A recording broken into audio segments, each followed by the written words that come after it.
Good. Good throat clear. That's what happens when I eat burgers right before I stream.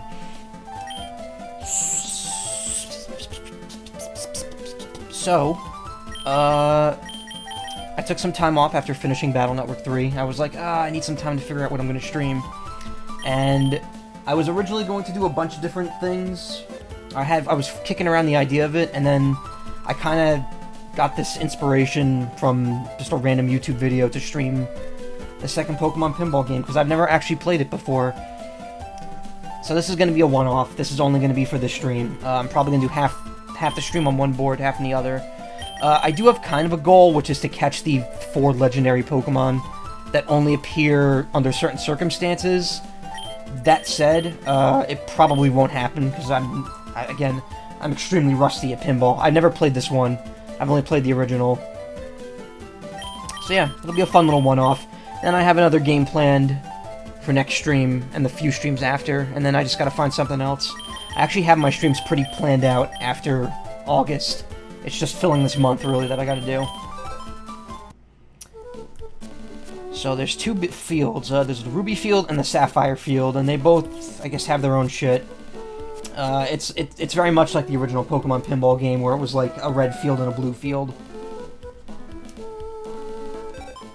Ball speed normal, ball speed slow. So there's like a beginner mode, I guess.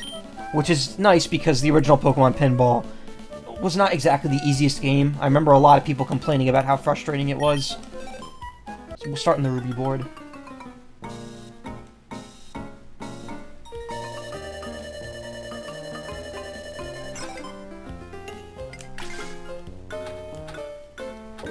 So it's a pretty basic pinball game. You got the A and B button. Well, I set the A and B buttons to be the flippers. And then pressing a direction will tilt the board. Unlike normal pinball games, this actually does not have a penalty for tilting. This in the original Pokemon Pinball, you can actually tilt as much as you want. Which is kind of useful, because this, again, these tables have a lot of gimmicks to them.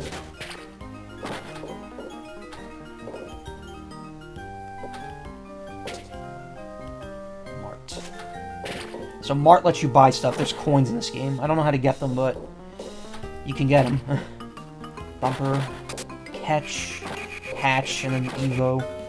Alright, so if I remember this from the original, you have to light up all the lights on one side of this board. See, like the red lights or the green lights. Lighting all 3 of them up by spinning the ball through that path will then allow me to launch into the catch area, which will let me catch a Pokemon. I don't know if that's far enough. No, it's not. So there's 1, 5, 10, Evo, and Get. I don't know what the 1, 5, 10 does. It's also really hard to get it in there.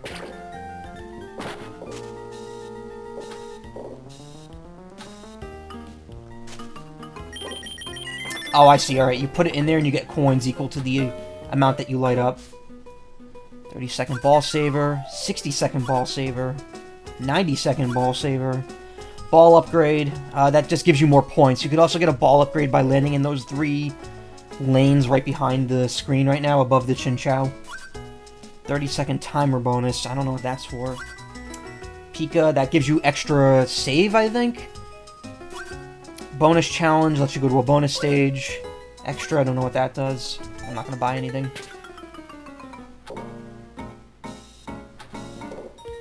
Hole.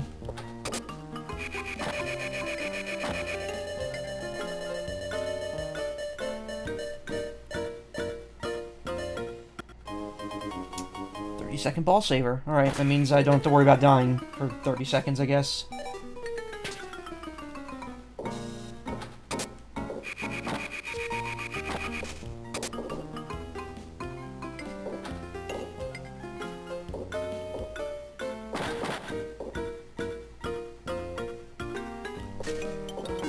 Alright, there we go. Now the get light is fully up. I think maybe what it is the more it's lit up, the rarer the Pokemon. I think that's how it worked in the GBC one. Because only 2 lights were lit up, but the catch lane was still flashing. And the saver's gone, and there goes my ball. Alright, so, off to a good start here. Absolutely nothing. Didn't even travel, didn't get anything.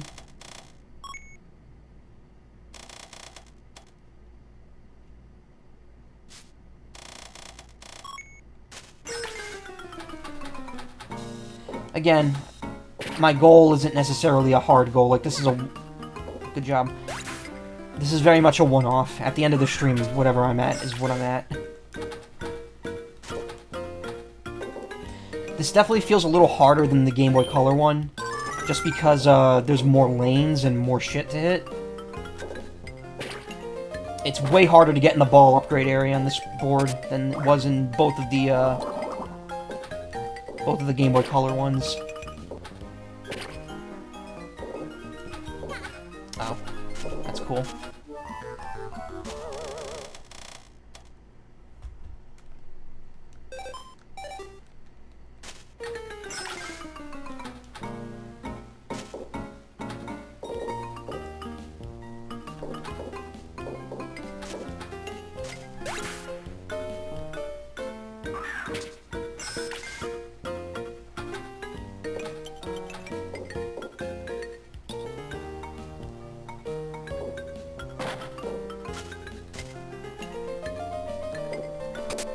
Okay.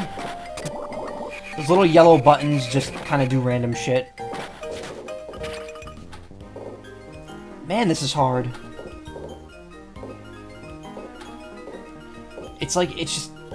Oh, cool. Alright, well, that's it. Oh, alright. Alright, so that was a good practice run.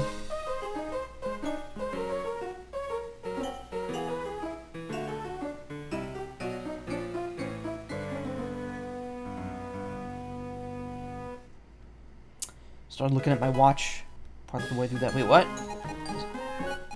My name's not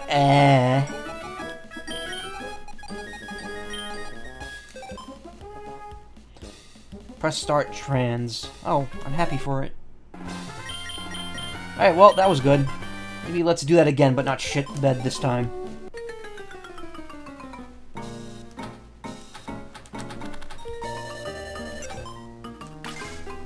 So that little slot at the beginning determines what area you go to. It just changes what kind of Pokemon you face. Again, the areas and Pokemon differ by board.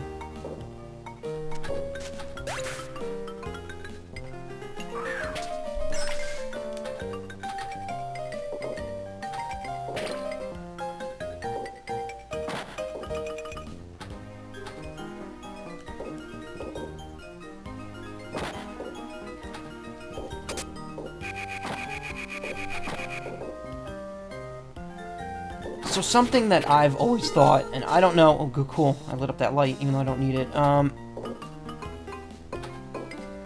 Something cool... Or rather, what was I saying? Something I always thought about pinball is that if you push both flippers at the same time, it's not as strong as using one. I don't really get where the logic behind that comes from. That's just my line of thinking, I guess. Because I figured, why wouldn't you always hit both flippers at the same time?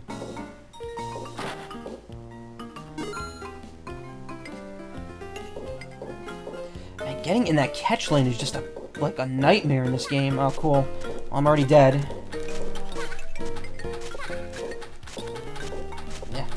Yeah.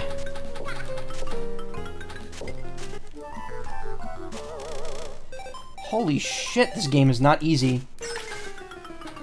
Kinda wish I'd streamed the original now.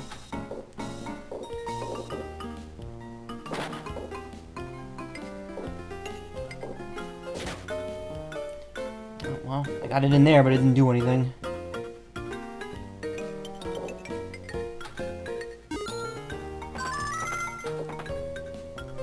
I'm guessing charging that up is what lets Pikachu save the ball. Oh, there we go.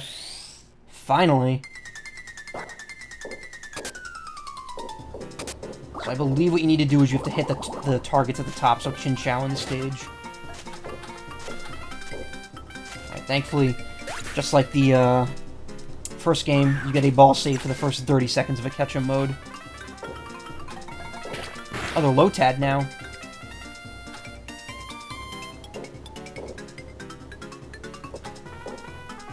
Yeah, the bumper light is the one lighting up here.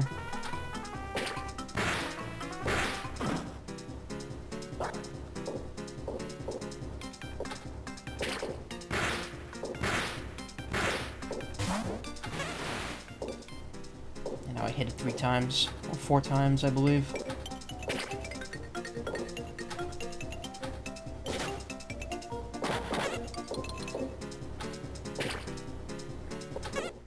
Well, it's only 3 in this. I believe in the other one you had to hit it 3 times and then a 4th to catch it.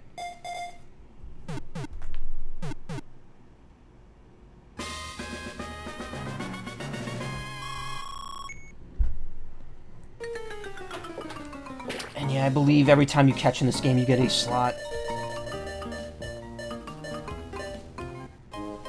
Bonus multiplier, so that means at the end of the round now I get twice as many points for the bonuses. Evo mode. Alright, so when the Evo thing is filled and you go into the Pokemart, you can choose a Pokemon to evolve. Evolving is actually kind of better because you get 2 lights towards the bonus stage compared to 1. And you have to get the item to evolve it. In this case, it's just EXP. Also, good use of Steven's theme from Ruby and Sapphire. This game itself has a lot of, like, directly recycled music from Ruby and Sapphire, which is interesting because the original Pokemon Pinball was all original music, or at least original remixes.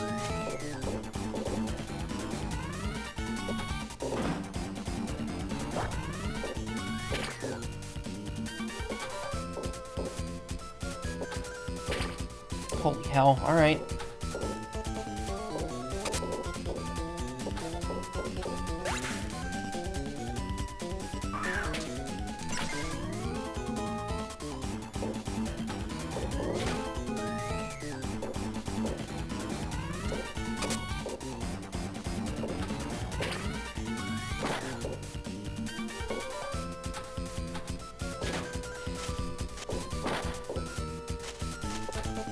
This is really difficult. There's so many lanes in this board.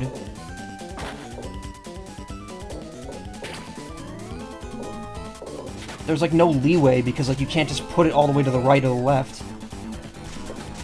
And there it goes. There it goes. No, wait. Somehow we saved it, even though I'm not going to make it in time here.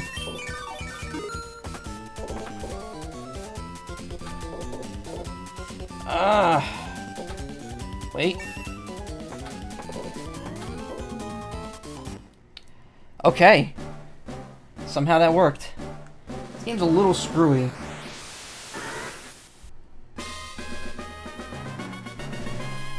Dustox. It took me forever to get a Silcoon and a Cascoon. Or a Silcoon in Pokemon Go. All my Wurmples kept becoming Cascoons instead.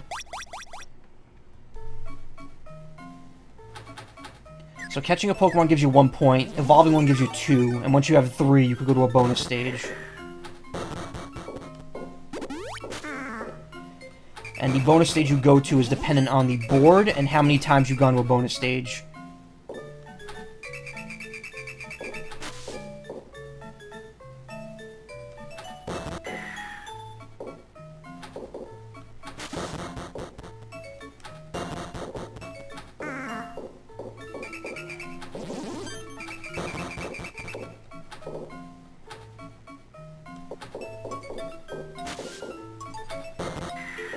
I feel like this game has slightly too many obstacles in it. Like, that sign is really just ruining my day here.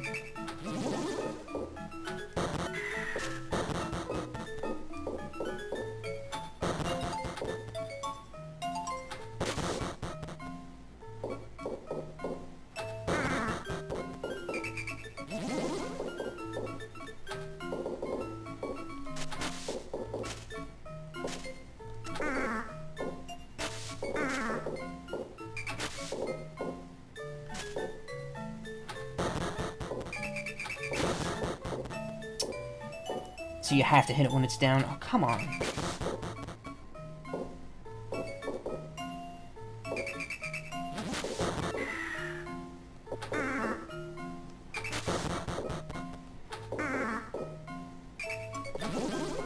That's not what a Kecleon sounds like.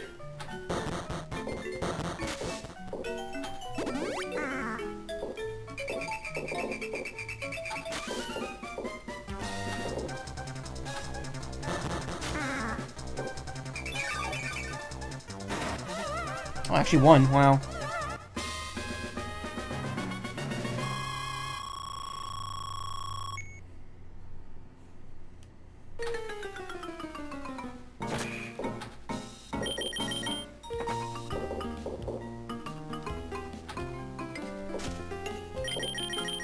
Now I'm getting it up that row.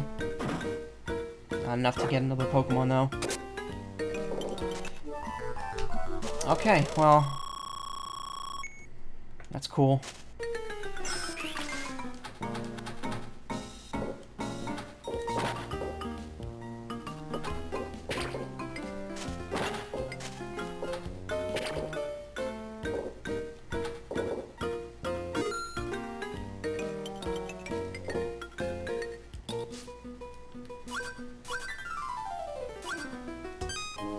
Why not?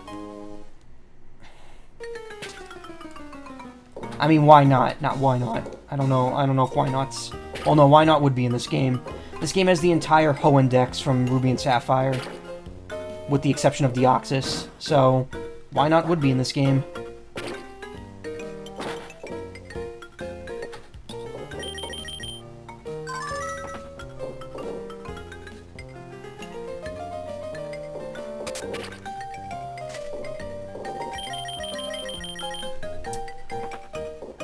I don't like this board very much, which is funny because the red board in the original was my favorite. I definitely liked it way more than the blue board. There's just like way too much stuff to get the ball caught on in this one.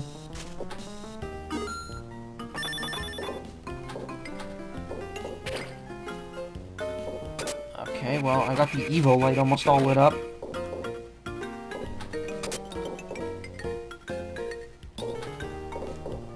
Hatch light is on.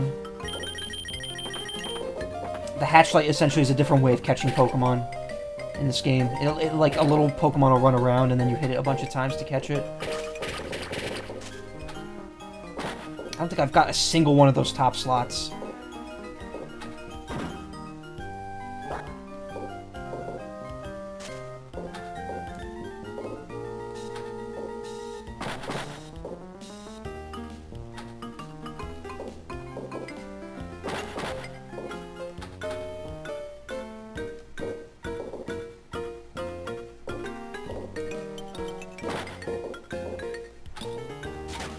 There we go.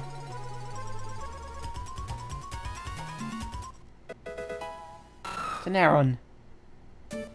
Yeah, one.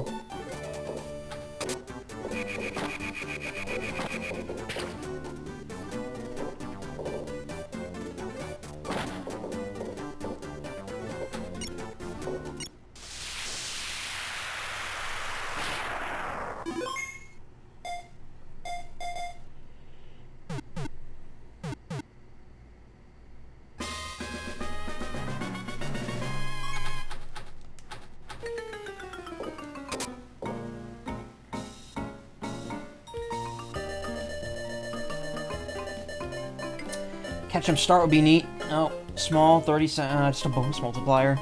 So getting on Ketchum would just automatically start a Ketchum round.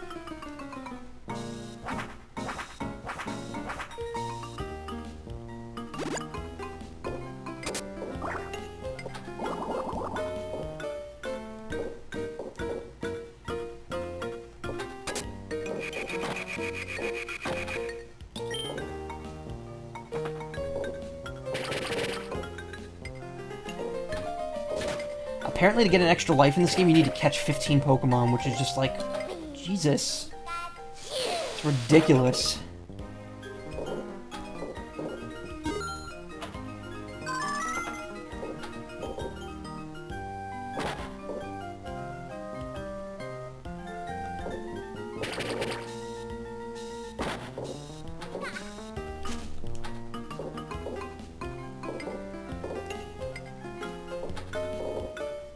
Definitely pushing my luck here.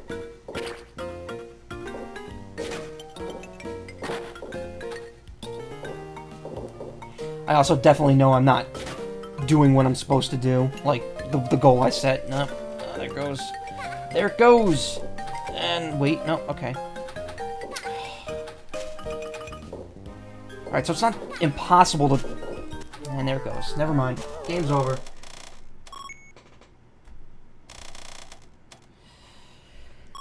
Yeah.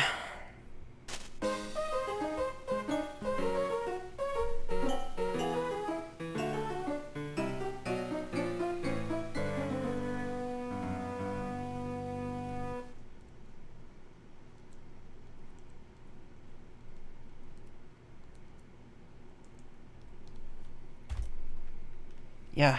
I got second place, though.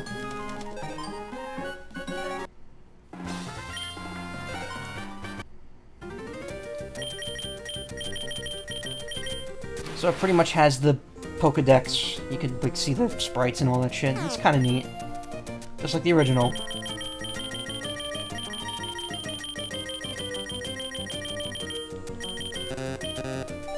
Jirachi is in the game, but Deoxys is not.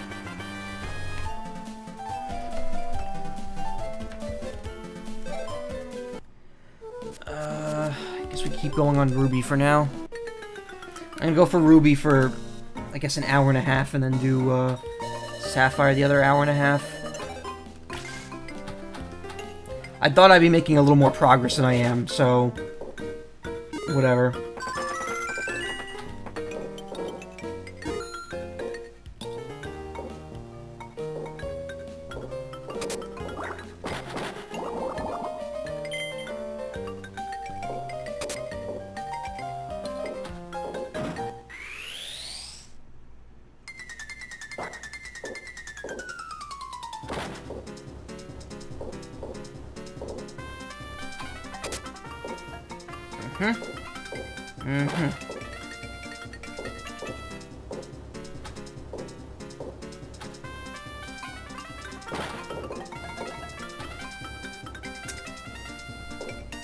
It's good. It's good.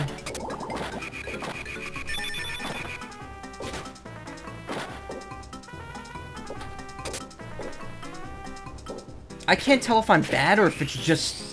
Whoa. I guess because I bounced it, it just auto-reveals it. It's weird, like, this game adds a bit of difficulty to some of the mechanics of the game, but it also adds, like, a lot of convenience. It kind of tries to even itself out. But I feel like the field is just way too bloated. At least this Ruby field. I don't know if Sapphire's gonna be different. There's just too many lanes.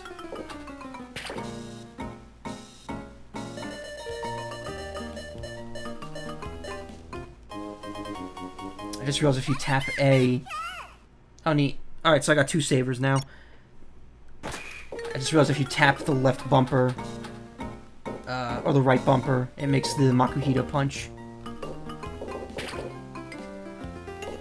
He punch. P-A-W-N-C-H. Punch.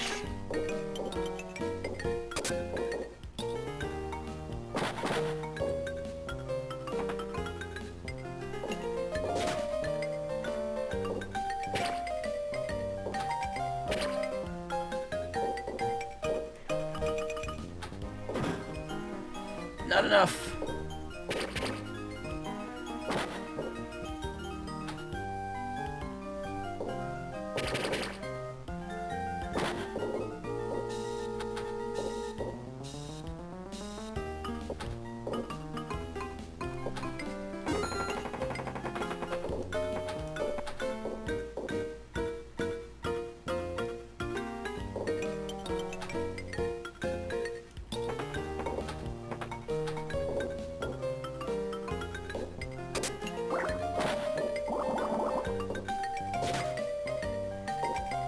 Okay, for some reason that didn't work, even though the hatch light is lit up. Maybe I had to get in there once. I don't know. Yeah, that looks like it is. It looks like I had to hit it and then hit it again. The Shroomish.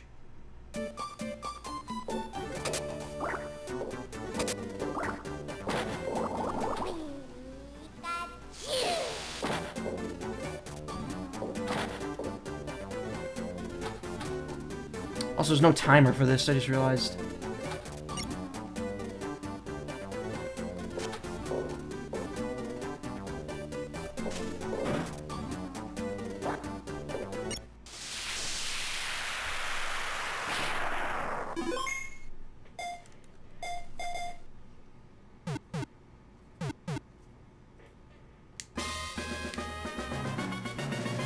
I also feel like the catching and evolving animations are way too long compared to the Game Boy Color ones. Like, I get that they want it to be more, you know, flashy, because it's on the Game Boy Advance and new generation of games, but, it's definitely coming off a little too much at times. That said, it's a nice break, because this game's a little tense.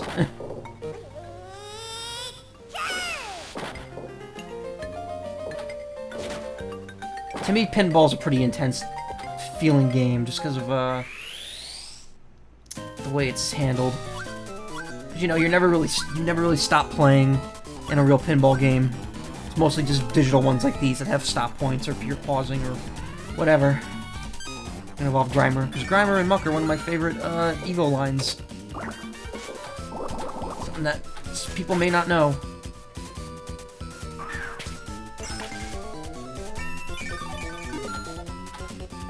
So that was a strategic ball save right there. Oh god, why does it go back in that, like, center row?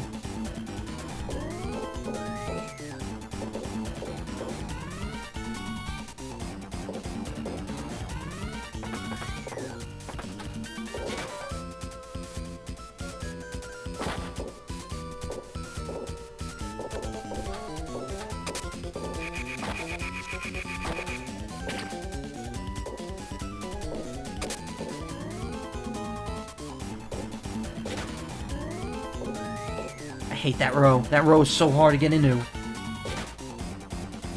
Wait, the ball hasn't fell right between the flippers. Oh. What?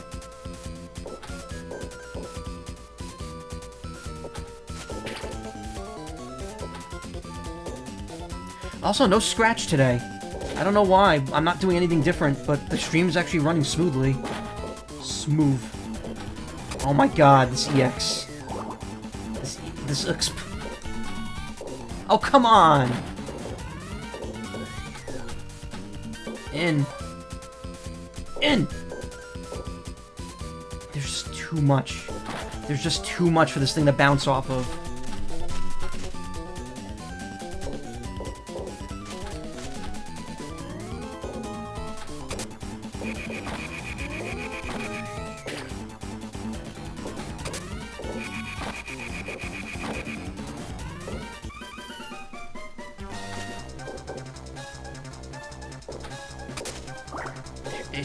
It's too much. It's too much. Oh, come the fuck on there. Really? Alright, whatever.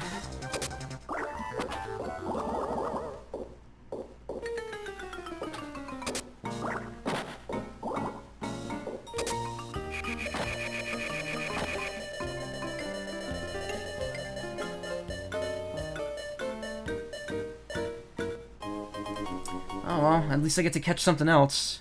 That looks like Loudred. Yeah, nah, pinball's like... It's hard.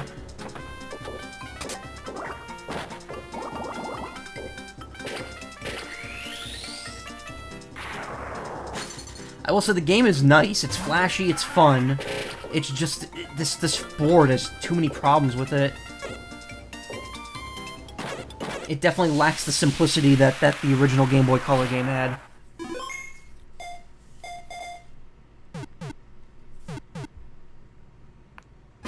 I will say having a pinball game where there's no penalty for tilting is pretty cool. But that also means that you're kind of required to use it, so if you're not used to tilting strategically, then you're not going to do well in this.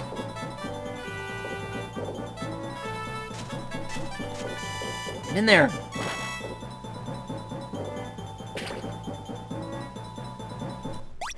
Alright, we're going to be going back to that stupid Kecleon stage.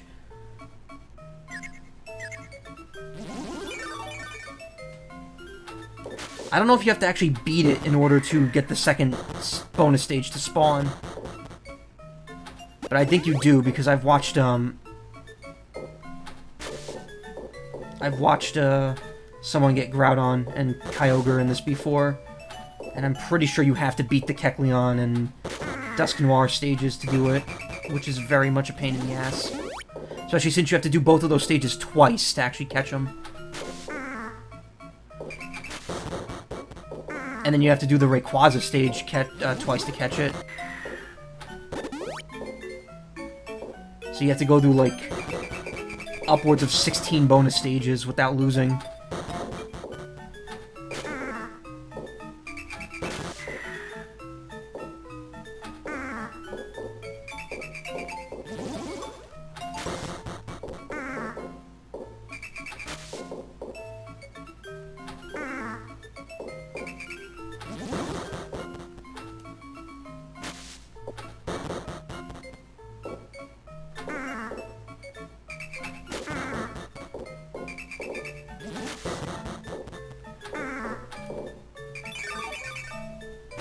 Tripped him, yeah.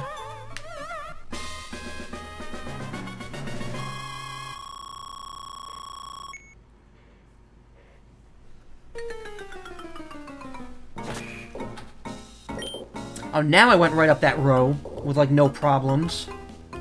And again.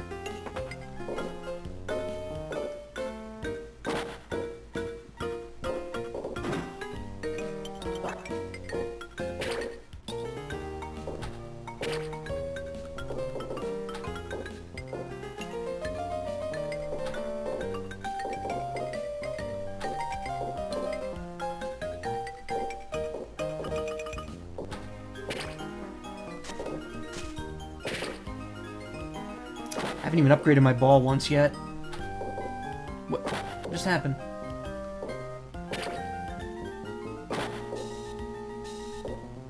Nope.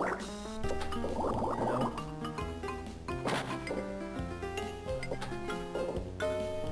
I can't even get up that lane. Like, how do you get up there with enough momentum?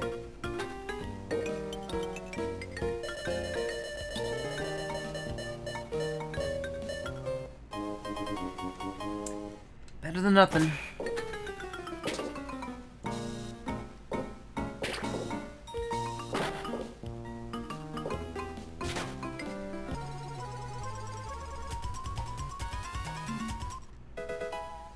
Ursula.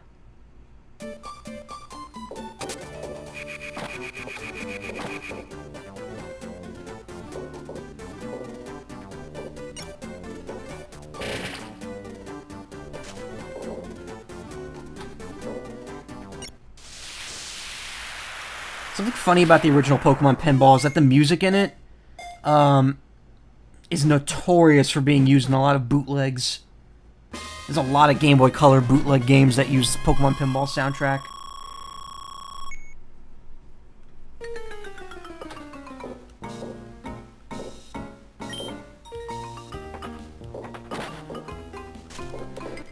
Wow.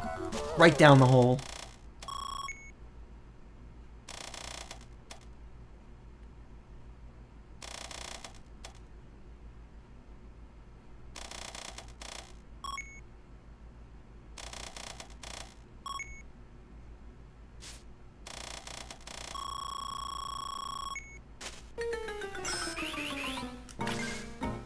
I gotta admit, the scoring in this game is very good.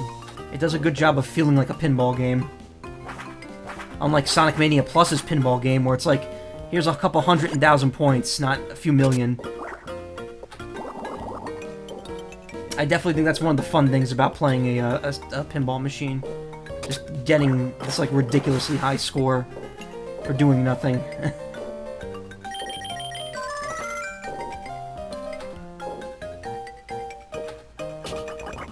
What? What is this?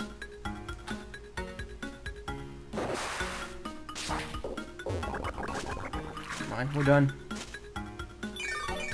Or not.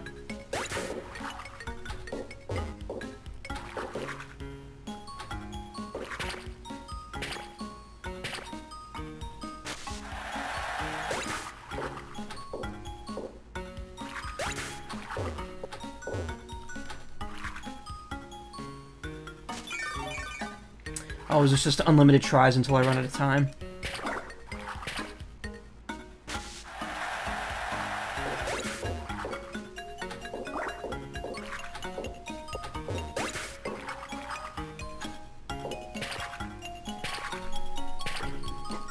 This is cute.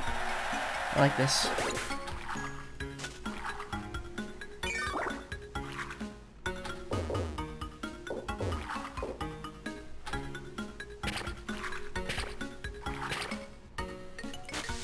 It's weird, but you could definitely tell my right flipper game is stronger than my left flipper game. And I feel that's a constant with me on a lot of pinball tables. I feel like I more tend to rest the ball for a better shot on the right flipper than the left one.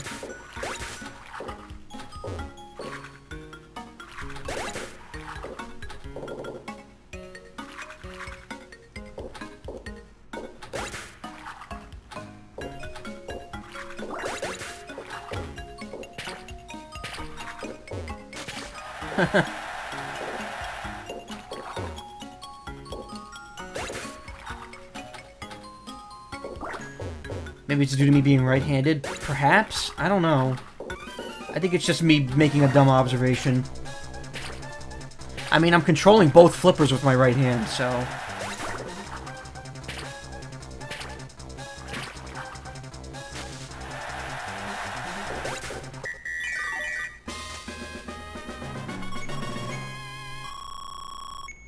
Oh, spheels actually count for less. Okay. I would think it would be harder and therefore worth more.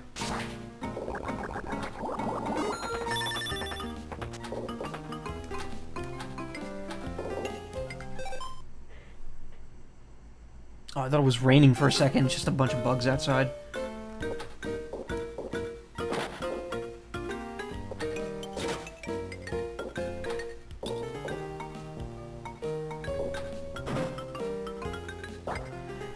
Really need to... There we go. I was gonna say I really need to hit that... Fucking really. That's a problem I had with the original Pokemon Pinball as well. Going up that Evo or Get Row, if it comes out too quickly on the other side, there's just nothing you can do. Unless you have, like, pixel perfect tilting.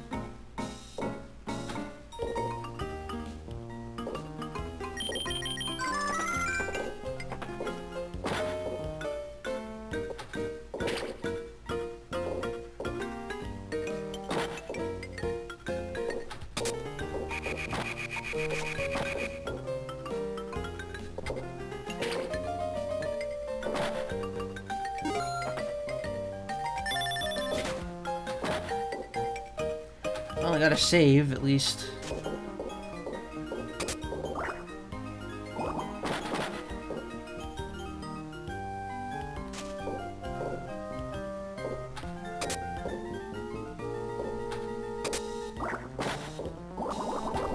Oh, come on, really? That's how it ends? Alright. Well, still didn't get first place. Which honestly, at this point, should just be the goal, because that's as good as I'm getting in one stream.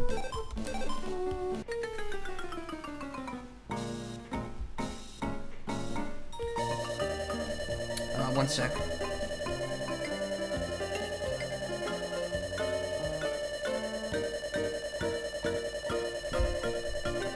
Wait, I don't know why I replied to that. You're watching the stream. Yeah, but if you've ever seen the bootleg, like like any of Vinny or Joel's bootleg Game Boy Color streams, a ton of those Game Boy Color games will use the Pokemon Pinball soundtrack. And I don't know why. It's very odd. Another interesting tidbit about the Pokemon Pinball soundtrack, it has the Ecruteak City theme in it for the Blue Table, even though Gold and Silver hadn't come out yet at that point. So that was kind of like an early tease of music that was going to be in the next generation.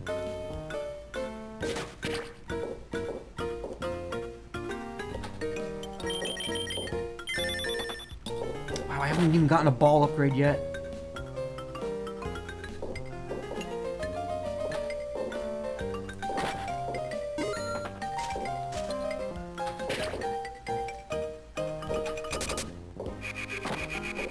And unfortunately, there comes the chop. There's a little bit of it. See, it's not so bad losing every so often, like, if you're just playing the game casually, but, like, I'm trying to get the legendaries, so losing kind of ruins everything. Especially for Rayquaza, you need to be playing a long-ass time to get it.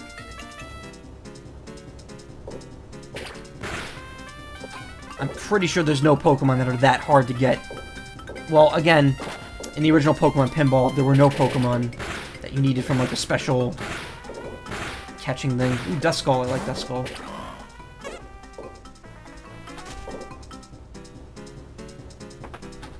The only special Pokemon in the original Pokemon Pinball was Mew, and you still technically caught it the same way.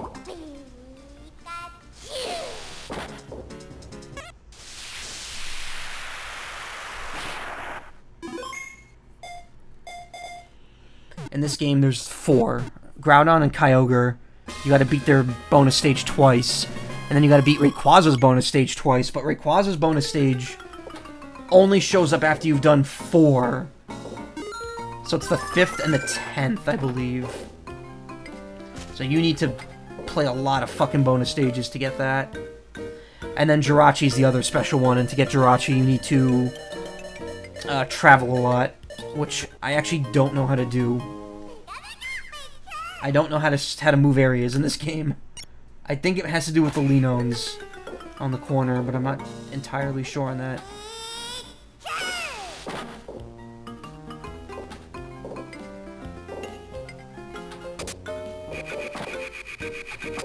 Like, so you hit that, and then you hit... I don't know.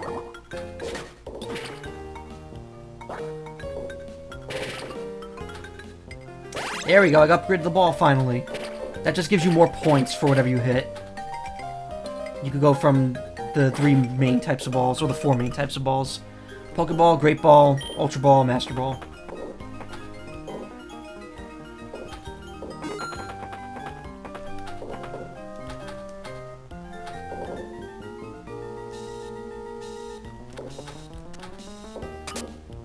Yeah, I know the legendaries are going to take a while to get. See, I saw a video last night of someone getting them, or 2 nights ago, and I'm like, oh, that doesn't look too hard. I could probably pull that off.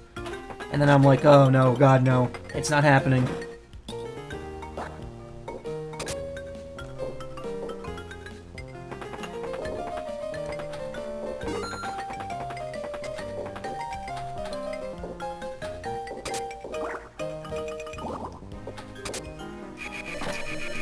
So, whatever. I'm just gonna do...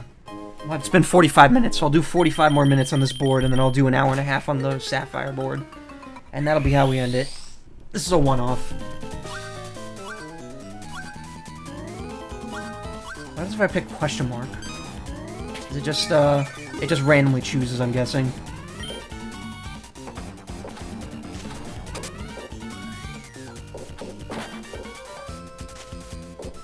I guess it's if you're not picky and you just need one.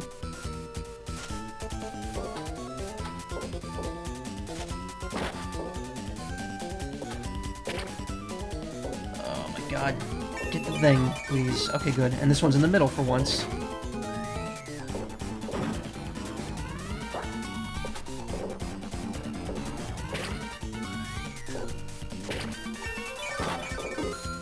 Please don't tell me it's in that bad part. No, no, it's right in the pond. Pond. I haven't hit the Nuzleaf yet, I don't know what that does.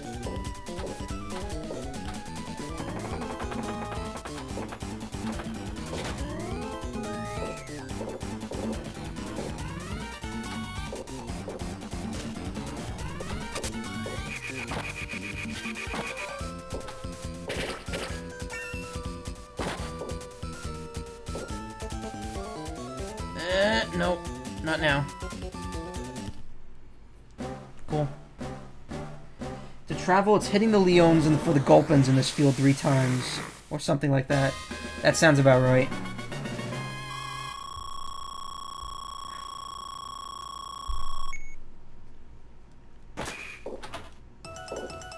Oh boy, time for a bonus. And it's another Kecleon? Oh wait, this is a new playthrough, of course. So prepare to see this a lot, because I ain't getting any further.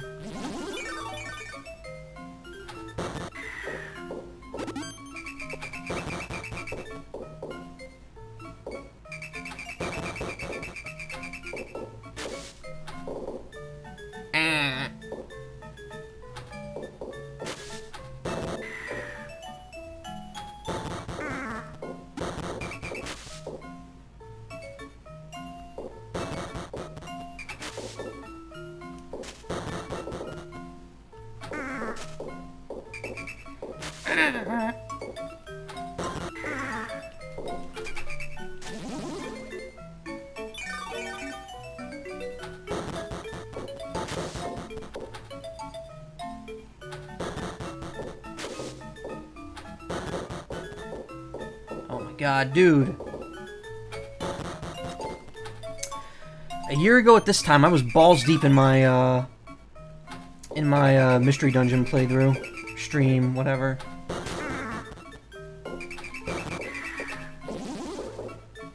What was I in that stream again? I was a Fampy, right? And my partner was Torchic. And I named her Spicy Chick. Memories.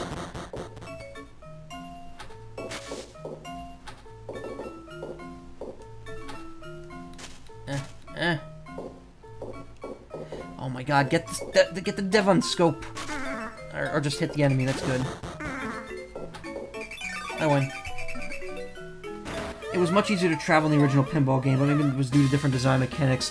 Well, I've been saying this the whole stream so far, but this game seems a lot more difficult in general, just because there's so much more shit.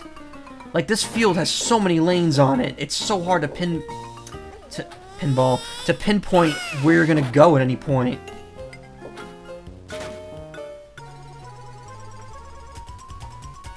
Like, getting in that row to the left with the coins is ridiculously hard.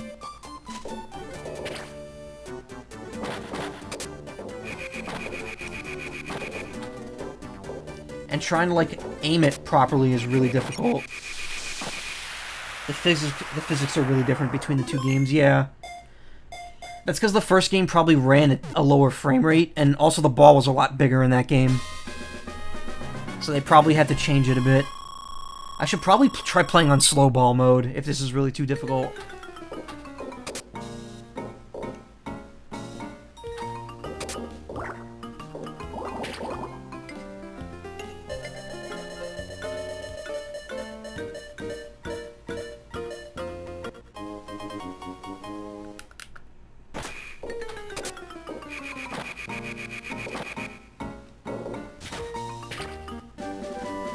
Travel!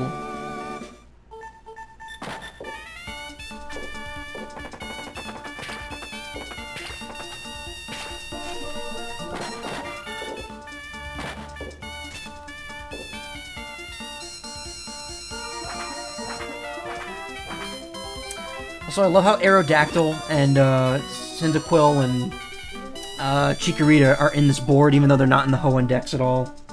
Ruby Field is the hard one? Okay, good. Sapphire is easier. See, I felt it was the opposite in the original. I felt like the red board was way easier than the blue board.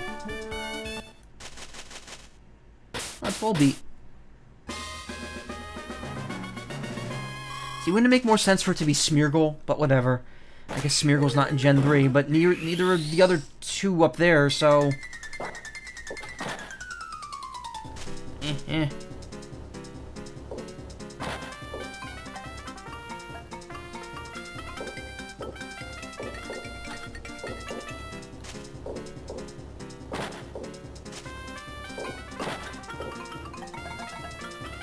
Blue was easier.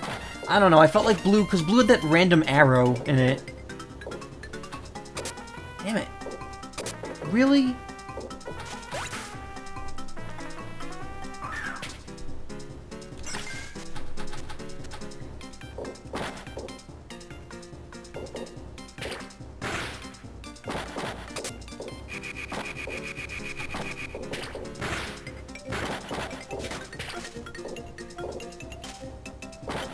Oh, I see. Each time you hit both of the Leons, or Leno ones, you get another Gulpin, and once you have 3, you can travel.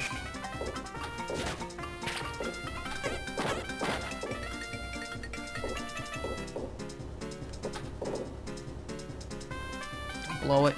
Please don't blow it. Okay, good. Really? Didn't hit it? Oh my god. Oh my god, really? Okay, there we go. This game likes to troll.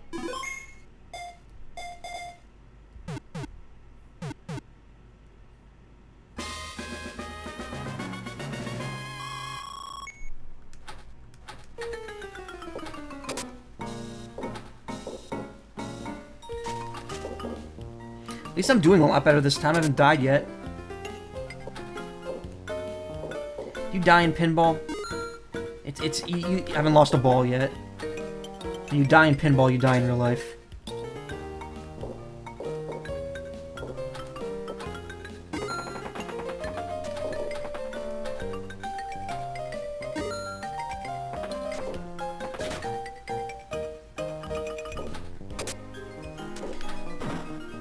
Nope.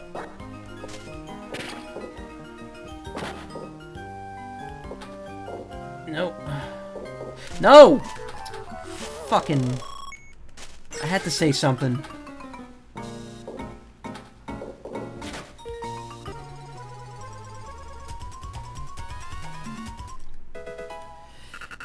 It's C-Dot. I think I'm still trying for a shift tree in Pokemon Go. I'm not sure, though.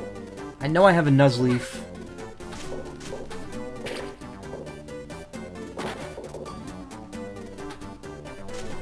Physics, please.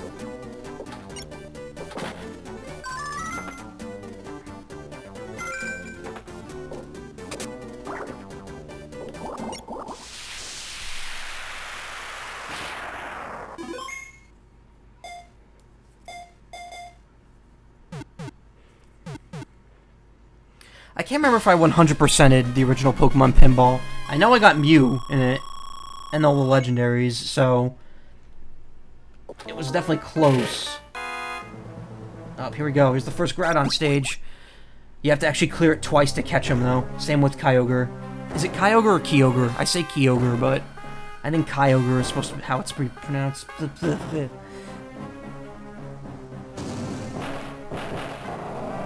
It's Red Boy. Red Boy is here.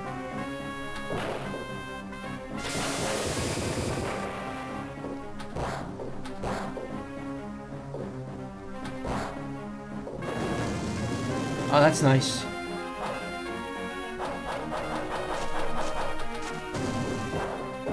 That does nothing but hold you up. Pokemon from Eggs do have a timer. They leave the field if the timer is up. Oh.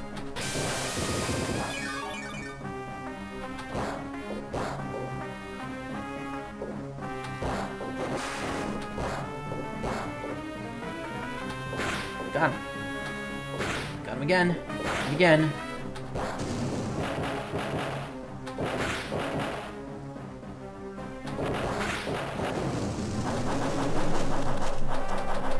Wow, that just holds you the fuck up, doesn't it? Ooh, look at that.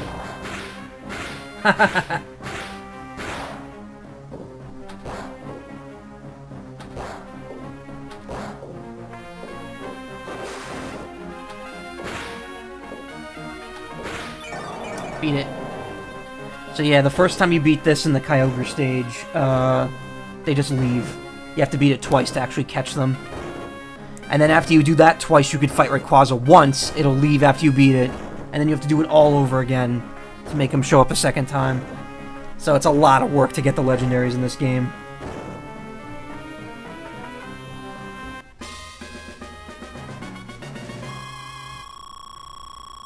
I got the top score at least.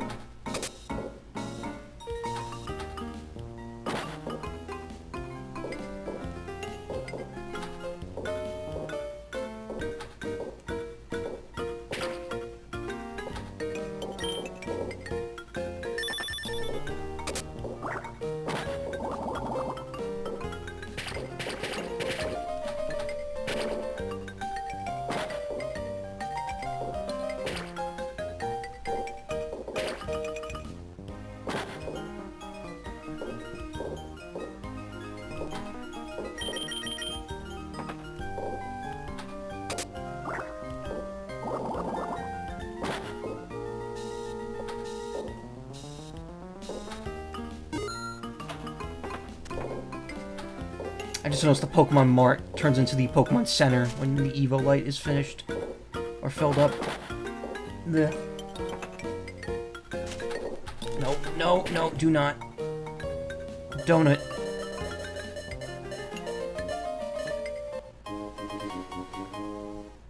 That's a piss poor bonus.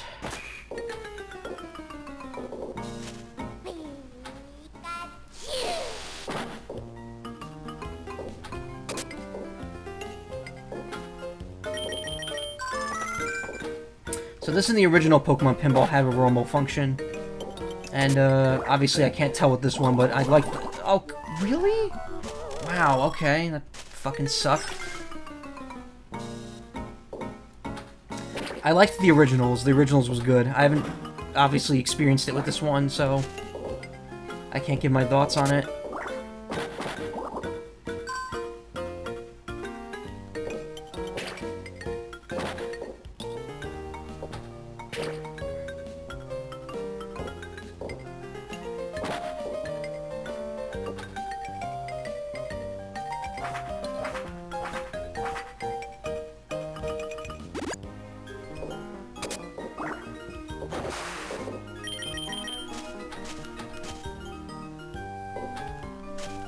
Are you... Really? Okay, well... The original one was cool, yeah. Honestly, I wish I had played it, because... This one's frustrating me.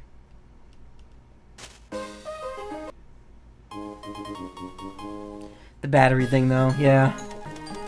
To be honest, I don't think I've ever ran out the battery on my Pokemon Pinball game. And even so, it was a single AAA, so it wasn't that hard. One sec. Oh, it's just bullshit. Okay. Well, it's been an hour. I don't really want to do 2 hours of the other board, but... Sure, why not? We'll start with it.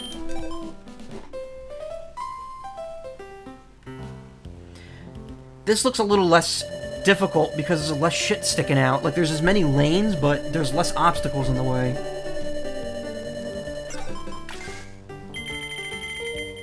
What the hell was that? Is that like the egg record spinner thing? Ow. Ow.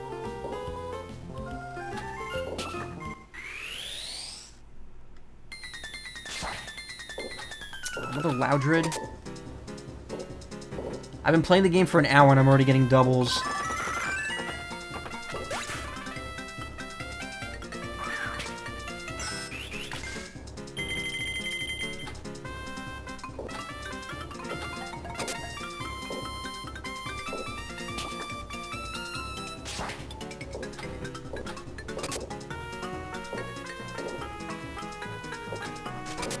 Okay, never mind. I'm hitting that P thing way too much.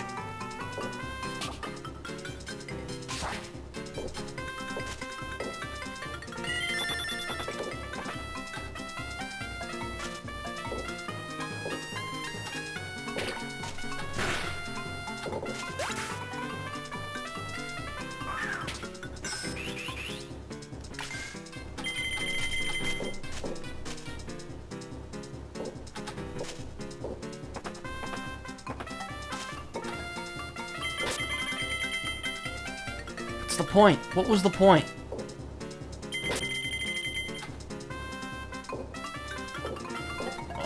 Oh my god. Okay, never mind. This isn't that great either, honestly.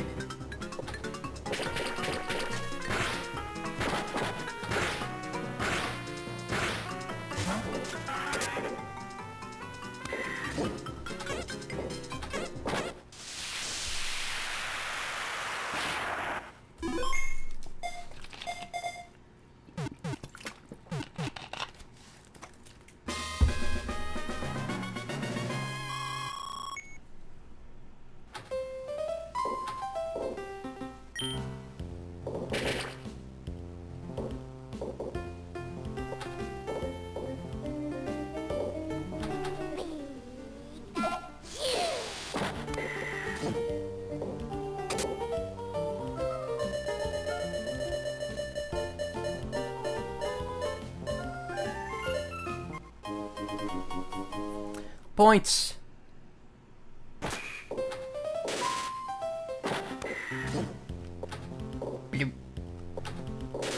Oh my god. That's hurting. The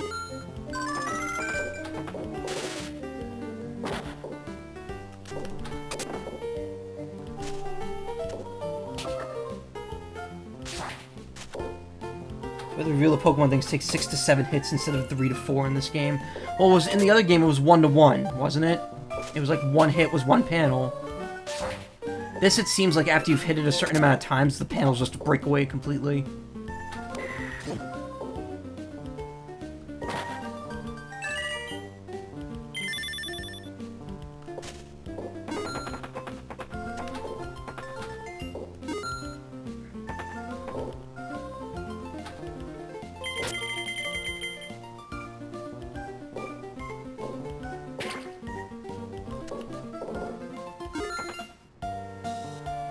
So if you fill up the Get Light, all 3 of them, I believe that makes it easier to, oh shit.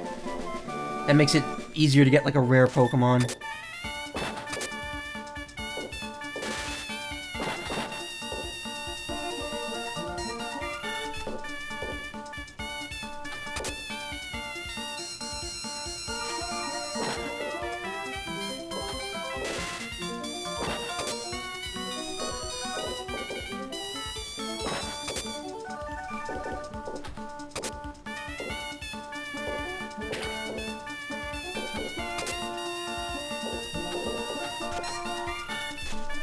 Oh. Shit. Pinball's such a bullshit game.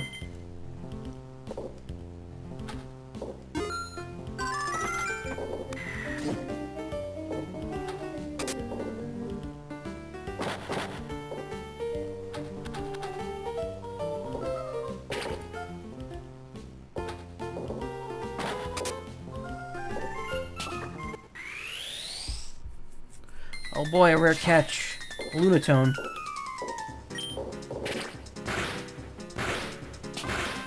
See, I definitely only hit those bumpers twice, and I got 3 panels.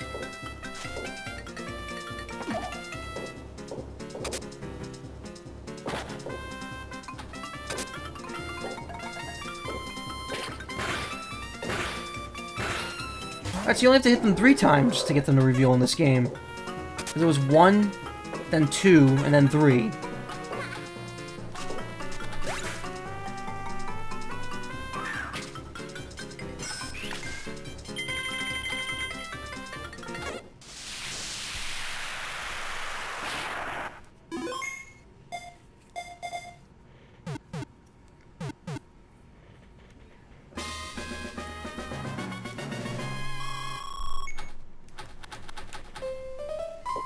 No, the catching thing takes 1 more hit less, or 1 less hit in this game than the original. Because in the original, you have to fill up catch and then hit it once. And this, once the word catch is filled out, you automatically get it. And it's 3 hits in both games for that.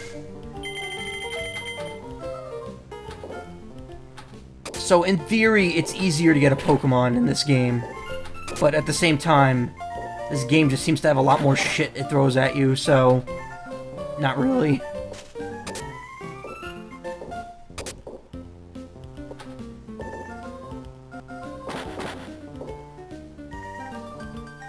And I see now that I mentioned that the stream was running smoothly before, of course it's starting to get crusty now.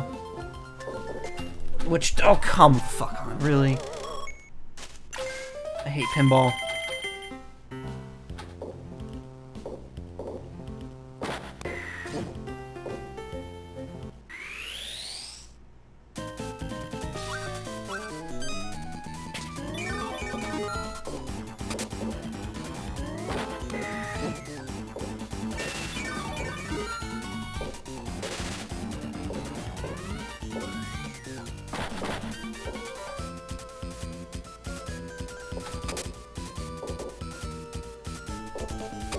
The problem is it's not the pixels that are crusty. I could deal with that.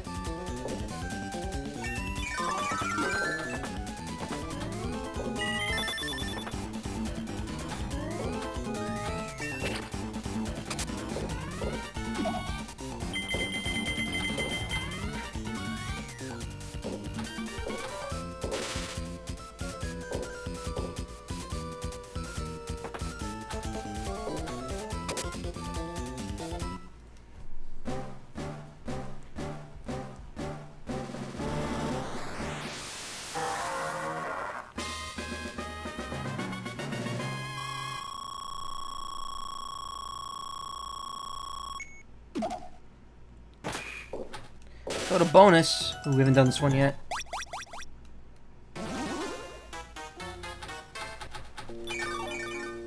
So this looks like this seems to. Oh, yeah, this is pretty much exactly what it is. Just the Gengar stage, or the Ghastly stage from the original one, but with Dust Skulls instead.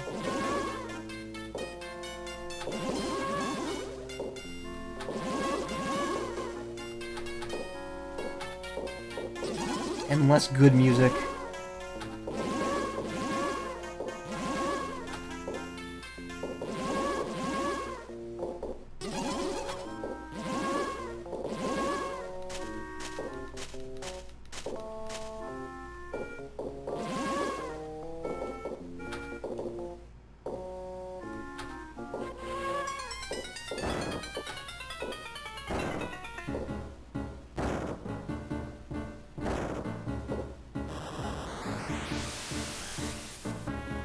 There's Dust Skull, or Dust Collapse, whichever one's Dust Collapse, because it only has one eyeball. That was it. And then Dusk Noir is the third form. Hey, give that back. I'm not done with it. Stop. Don't do that. Can you not?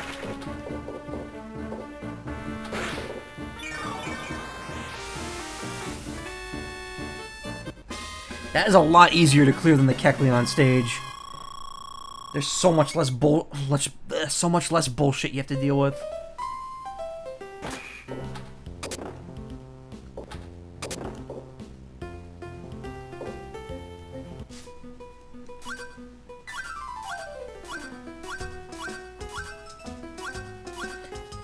Oh, you get an extra life for 99 coins. Neat. Too bad 99 coins takes forever to grind.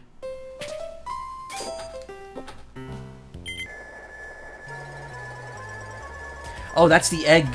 Alright, so that's how you get hatchlings in this mode. You have to knock it up until you fill it up completely. That's supposed to be the record mixer from Gen 3. Which is a function I don't think anyone ever used, ever.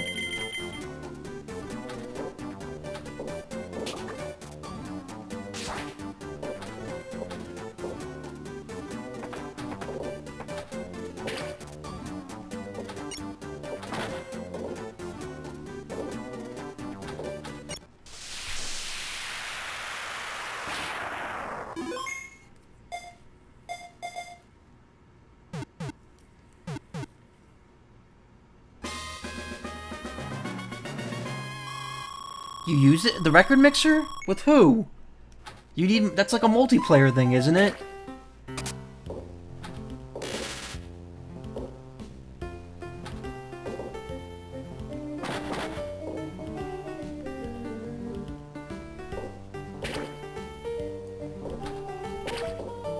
That was in the days before Wi-Fi.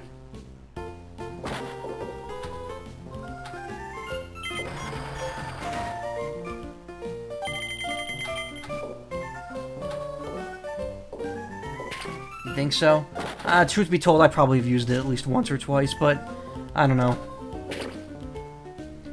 When Ruby and Sapphire came out, that was a point where, like, no one else played Pokemon that I knew. Like, that was kind of the dark ages.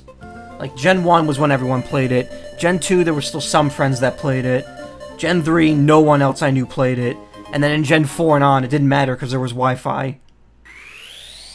That's Shogun? Shield Shogun? Everyone's favorite Maverick? Yes, it is.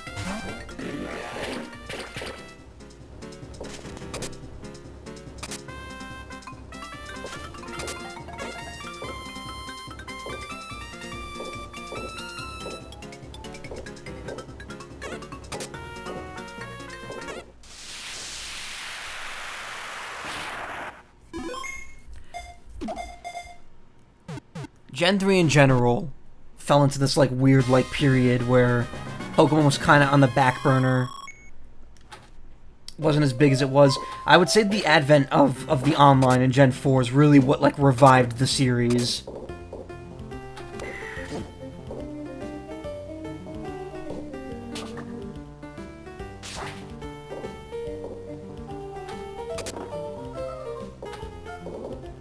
Oh, just get in there.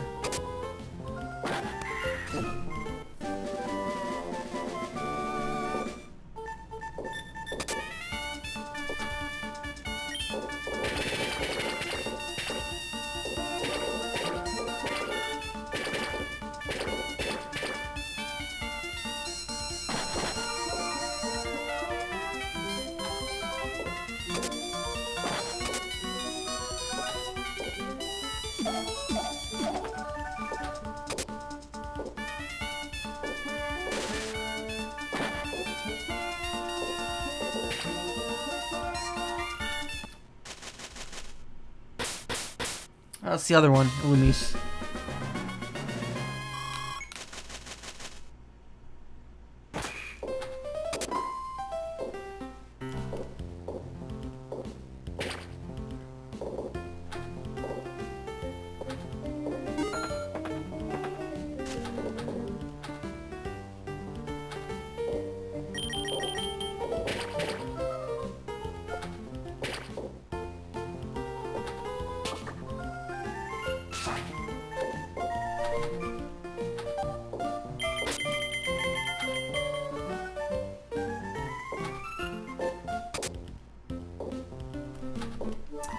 Of course, it, like, just threads the goddamn needle.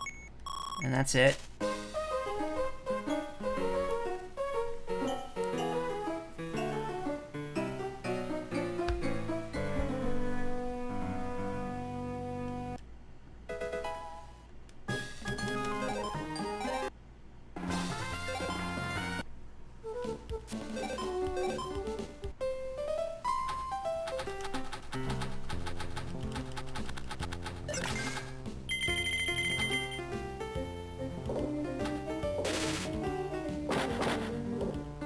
I do like how both this and the original are nice enough to start you with, to get lights already, so you can just catch something from the start.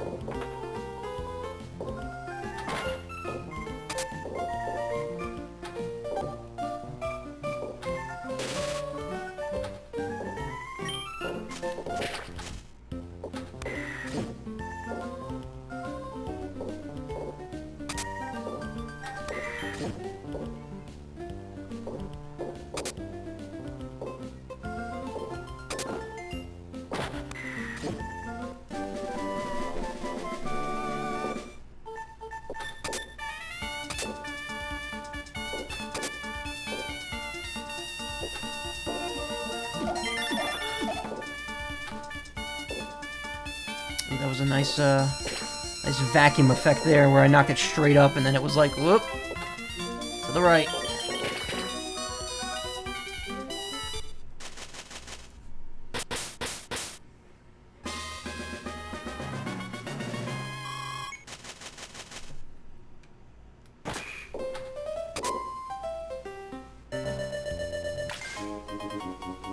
Wow, that ends a lot quicker than the other one.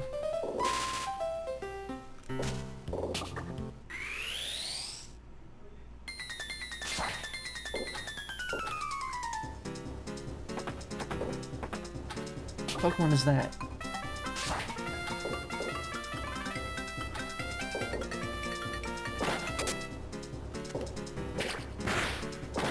Oh, it's Meditite.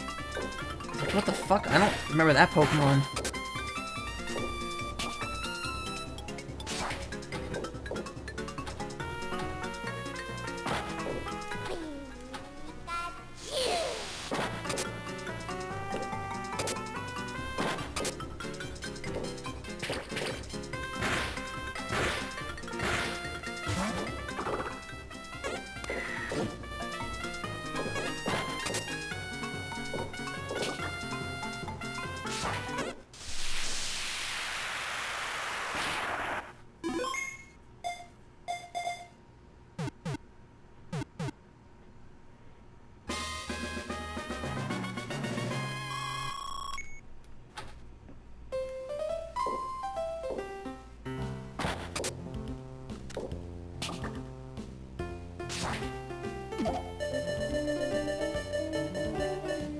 Oh, I see. The Zigzagoon showing up is kind of a random shit.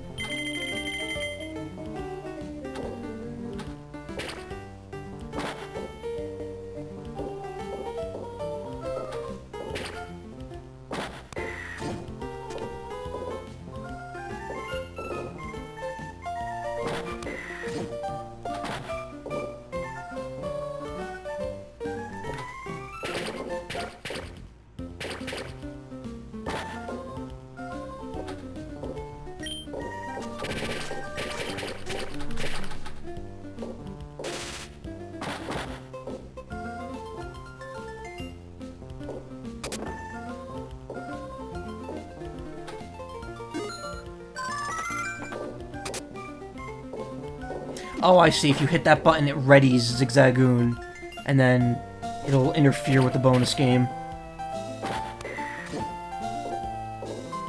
Also, I noticed that the C-dots, they'll go away if you don't take, if you're not quick enough.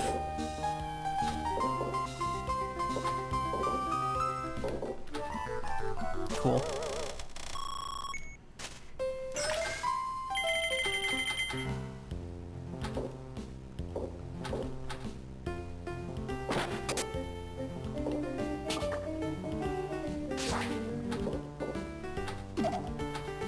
So traveling on this board is easier, but you have to be quicker about it. You only have to hit the one button, but you have to hit it 3 times in a very short amount of time.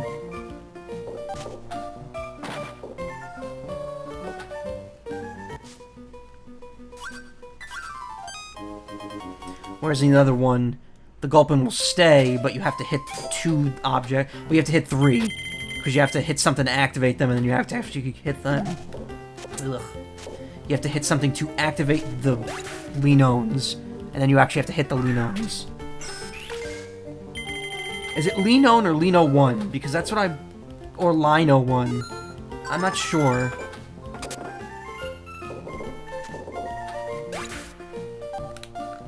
It's like that old Earthbound debate. Is it Onet or Want?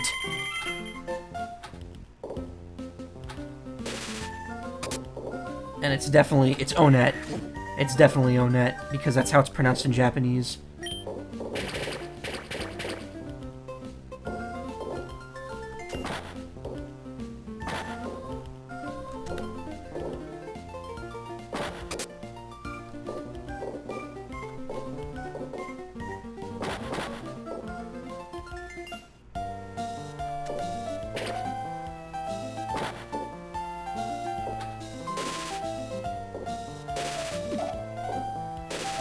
Okay, cool. Well, I can just keep doing that forever.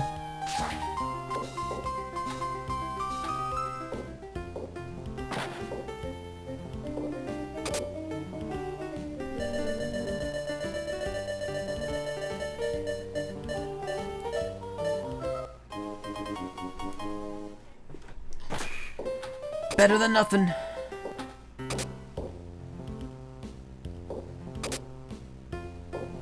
So the new WarioWare game comes out on Friday. I want it. But I also can't afford it, so I'm not getting it. There's a mode where, like, you could scan an amiibo and Wario will draw a picture of it. And they're really funny. They're all, like, really bad sketches. Except for his two amiibo. His are, like beautiful portraits that paint him as, like, this, like, suave gentleman.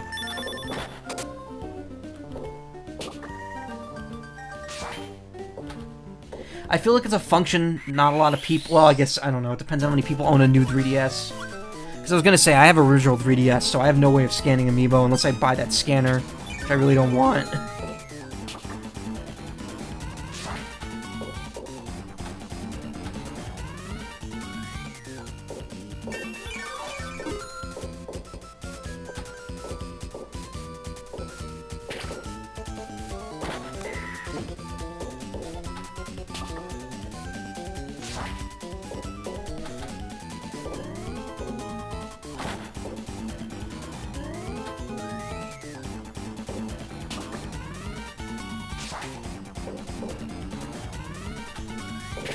Really? The one time I want to get it in that stupid little cubby that I constantly get it into and I can't do it? It's like you can hit it wherever you don't want to, whenever you don't need to. But the second you need it to go into a spot, it'll never end up in that area.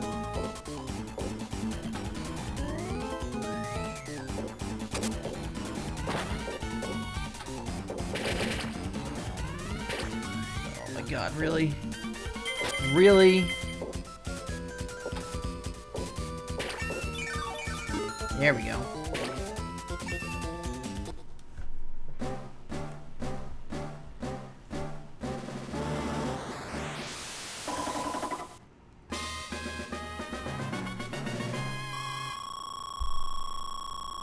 I like Metachan.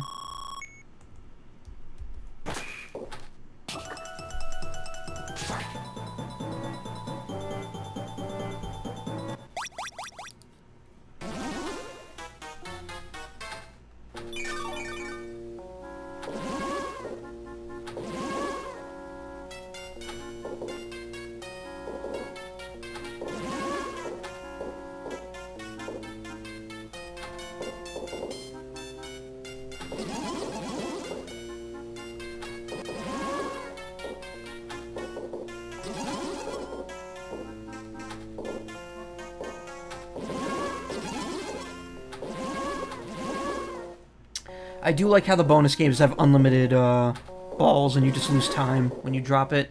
Because the original Pokemon Pinball, I think if you lost your ball, that was it. The bonus stage was over. And that was particularly frustrating in something like the Diglett stage.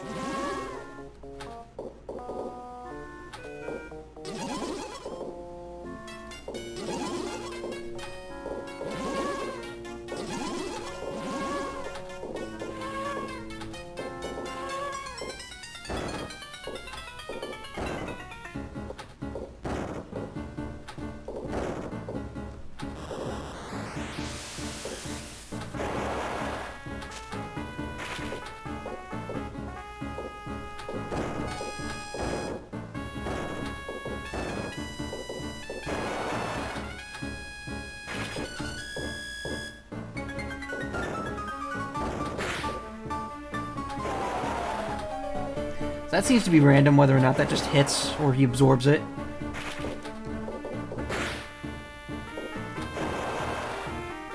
Like, you have to be right on the right edge, or left edge, to get him.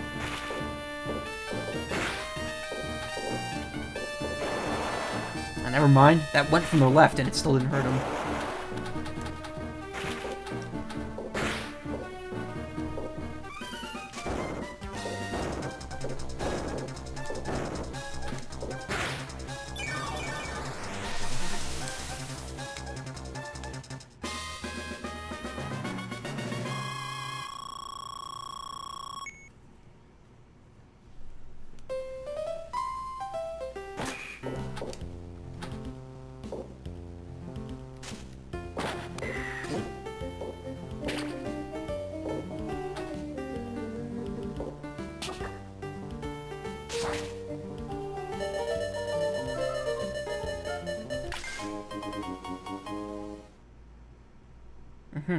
Ooh, +3. Wow.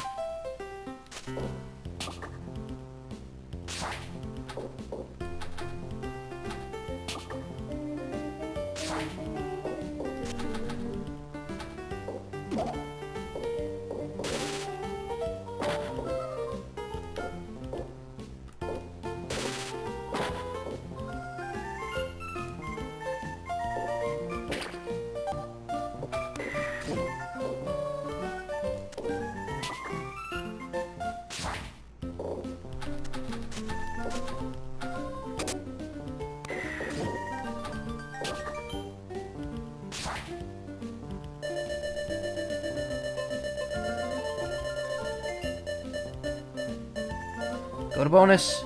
Go to bonus. Ah, well, 30 coins isn't bad, I guess. I was gonna say, I am not sitting through all 30 of those coins getting added.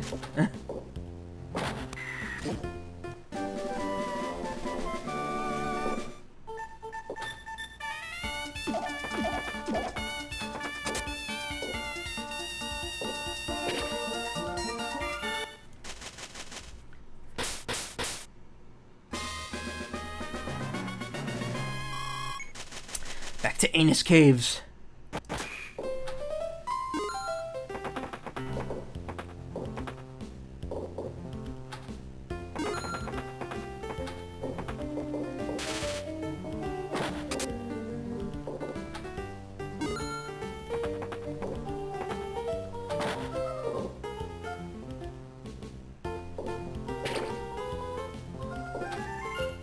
I remember in the original Pokemon Pinball, I was able to make it so that, like, I could constantly hit the same the ball with the same flipper, and it would always go to the same spot.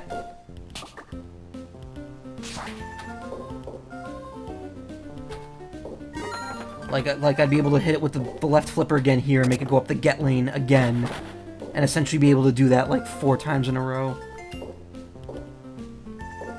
But again, that might be just due to how the original Pokemon Pinball's physics worked.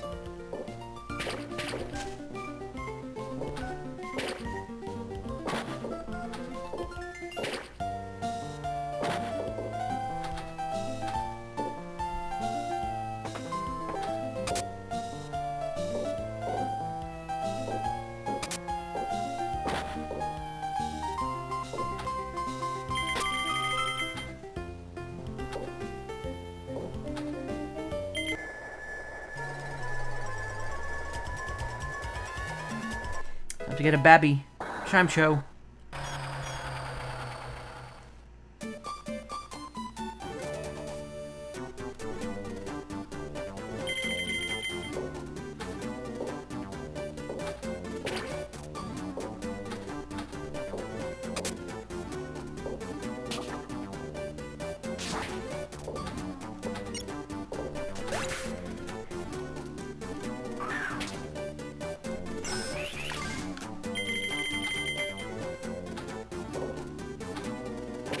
Oh, come on, really?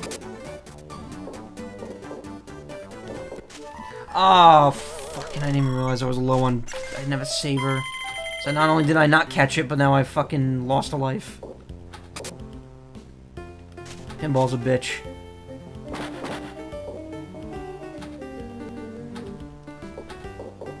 That's how it's supposed to be pronounced, right? Chime Cho. Because it's a chime.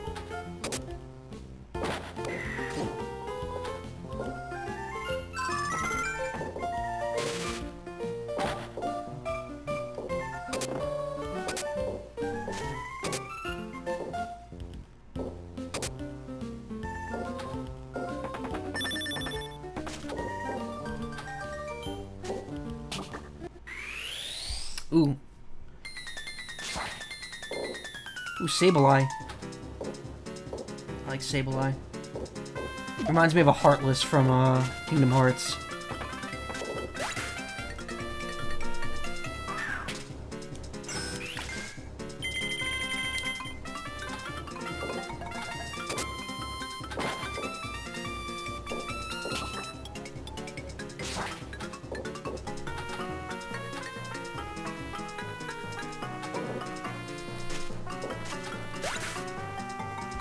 The anime says it differently, and while I see it, and when I see it, you go meh.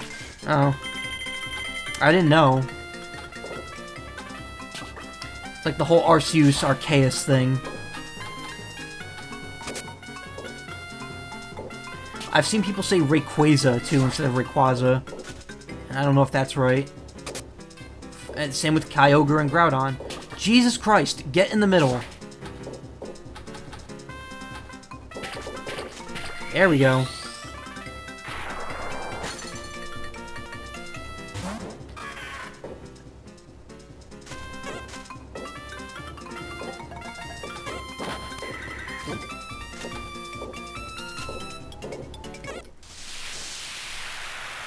Chime Echo.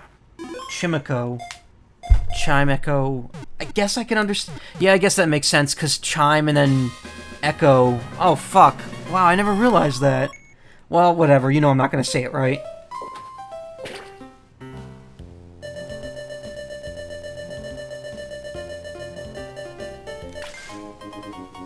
Big. Big bonus. Big bonus. No, really? Okay, cool. I invoked the wrath of Big Boss by saying his name.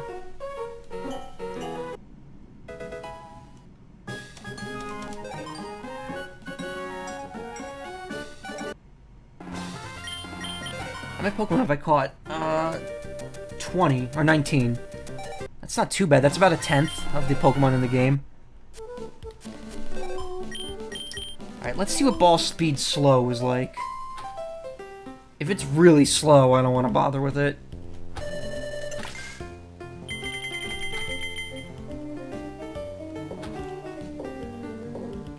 It doesn't really feel slow, seem much slower. It just, I guess it is a little slower.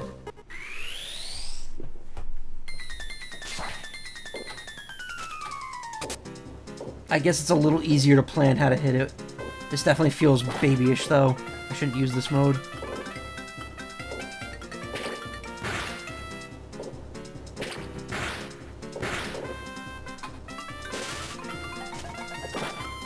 It's Gouldine!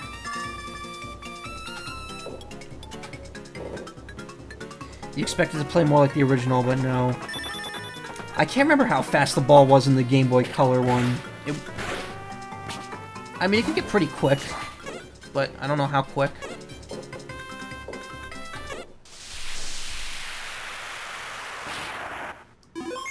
The off-key music from the main games annoys you. Yeah, like they don't remix it, they just take it and then slightly up or down pitch it.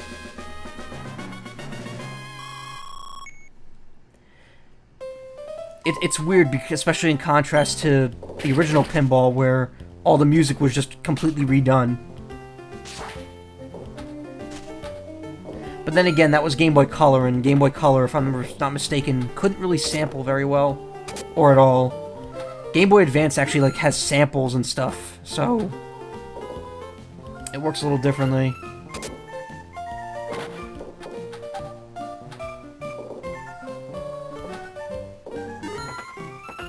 This definitely feels a little easier, but not by much. I don't really see the big advantage to using this over the normal speed.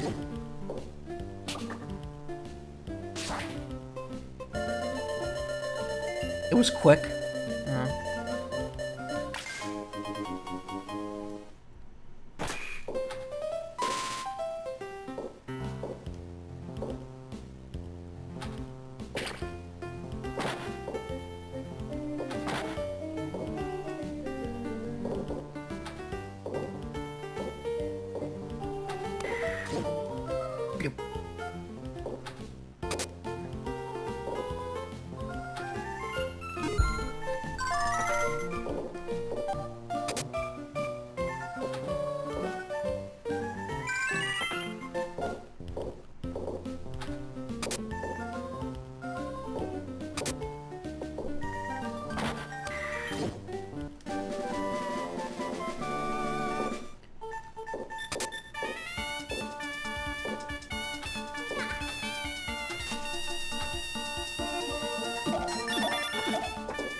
So, what can I talk about here? Did you hear there's gonna be like a new Yu Yu Hakusho special, or two of them, rather? The Japanese DVDs, or Blu-rays that are coming out, have two new OAVs on them, which I don't know what they're about, but it's new Yu Yu Hakusho stuff in the year 2018. That alone is already bizarre.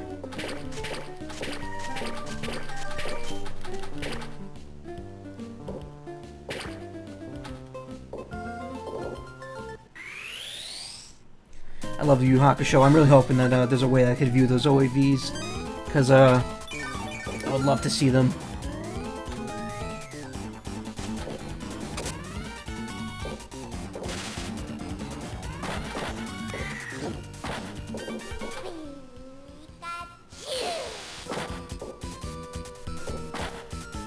Oh my god. Oh my god, man.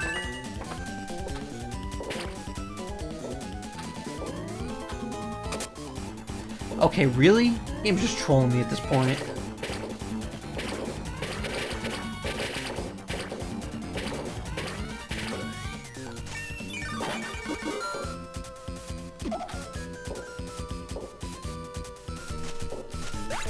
Tried to bounce the ball over to the left, and it didn't work.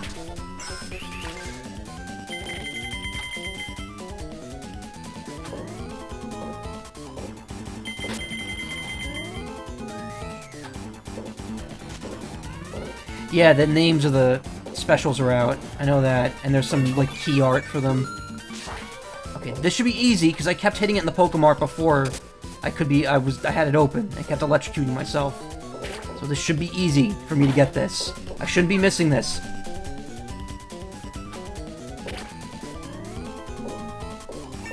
There we go.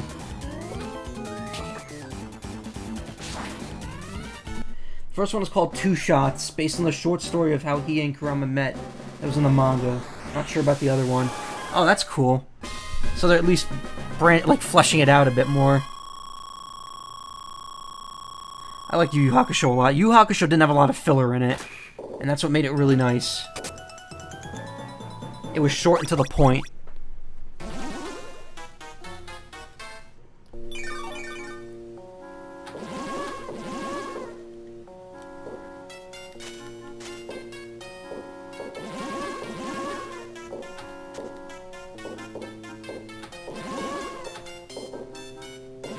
You know what, I guess you don't have to beat the bonus stages to get the Kyogre and Rayquaza ones and Groudon to appear, because I just realized these give you unlimited lives. So the person I was watching speedrun this game was just trying to end them quicker by beating them. So there really isn't a lot of pressure to beat these.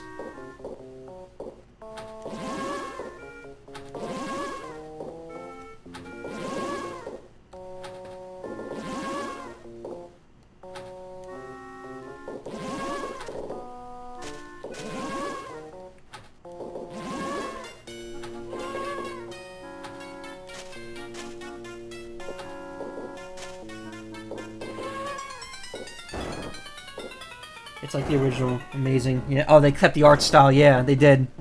That's something they did with Lupin, with the latest two Lupin series. Like, you could tell that it's a modern animation, but they kept the art style very, like, 70s for it, which I really like.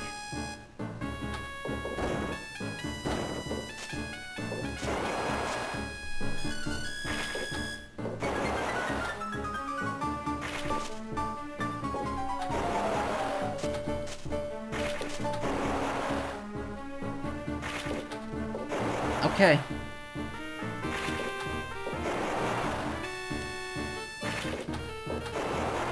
Really? How about moving so that I don't, like, constantly hit you here? I feel like I'm kind of getting sideballed. There we go.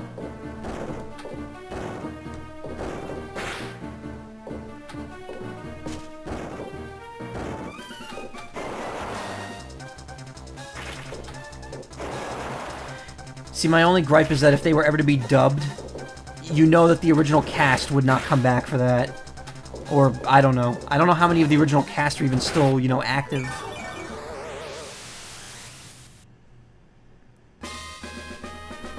Wait a minute.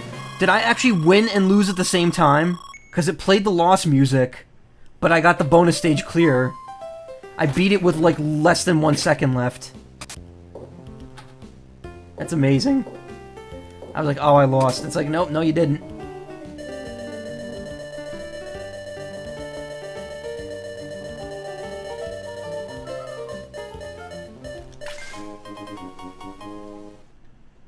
Voltorb.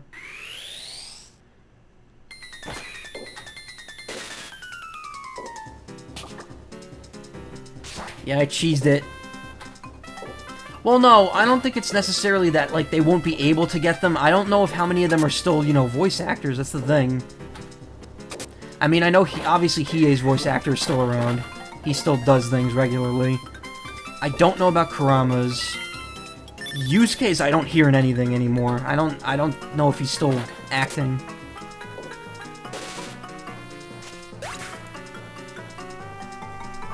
I mean, we'll have to see. Thing is, there's a lot of Yu Yu Hakusho stuff that just didn't come out over here. So these one-offs might honestly fall into that category as well.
See, I don't feel like that should have gone all the way up. Of course, I fucked that up then, though. I don't feel like that should have gone all the way up the hole, but whatever.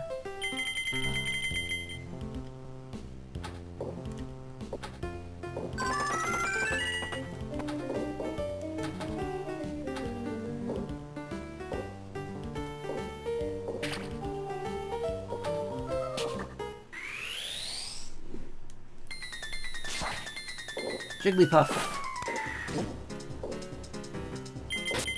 An unexpectedly good Smash Brothers character. I still wonder why Jigglypuff got picked for Smash, like the original one.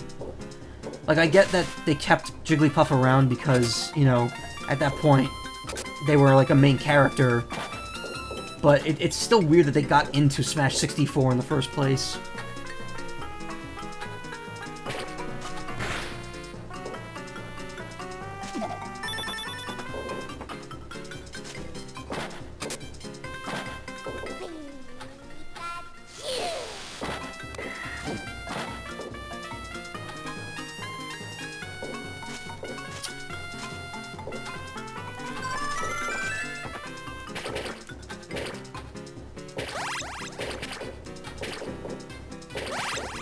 Oh, here we go. Here's the cheese.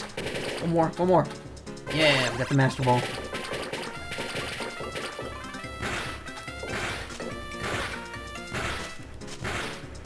That drop ball, I still have the saver.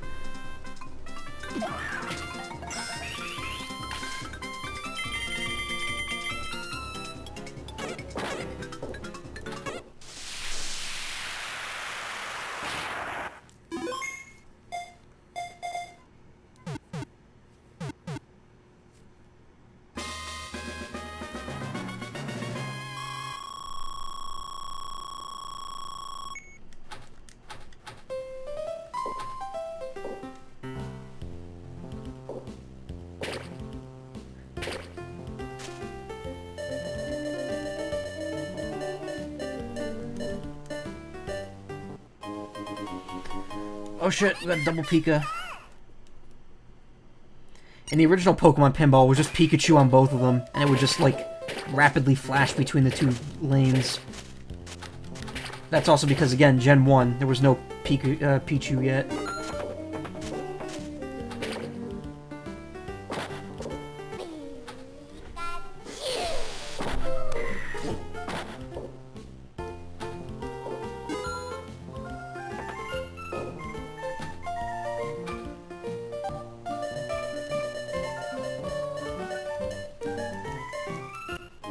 "30-second timer bonus." What does that mean? Does that mean the next time I go into a timed mode, I get an extra 30 seconds? It doesn't matter because I fucking drop my ball anyway. I cannot fucking believe my luck there. Why is it that whenever I'm starting to get good, I, like, lose, and then that just drops everything that I'm doing?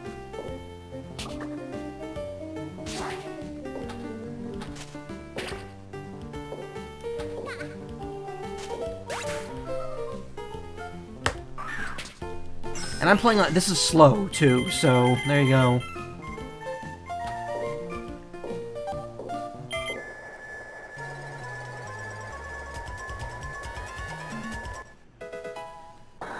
Spinda. I like how they just wanted an excuse to use the truck slowing down noise from the beginning of Ruby and Sapphire again. So they used it as part of that record spinner. When you get a Pokemon to hatch.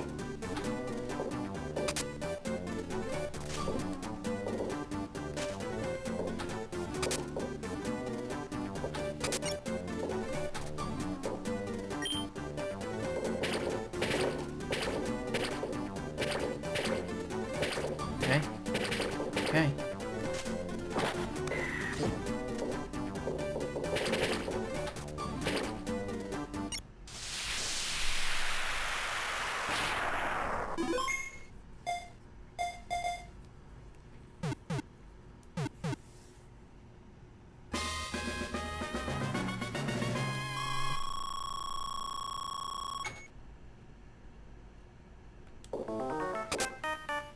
I get to go to the Kyogre stage now, right?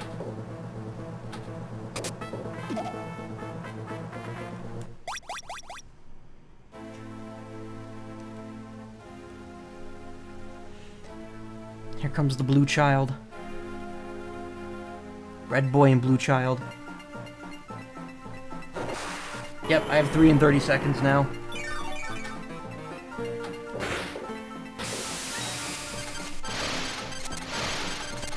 Ice? Kyogre's not ice, or Kyogre.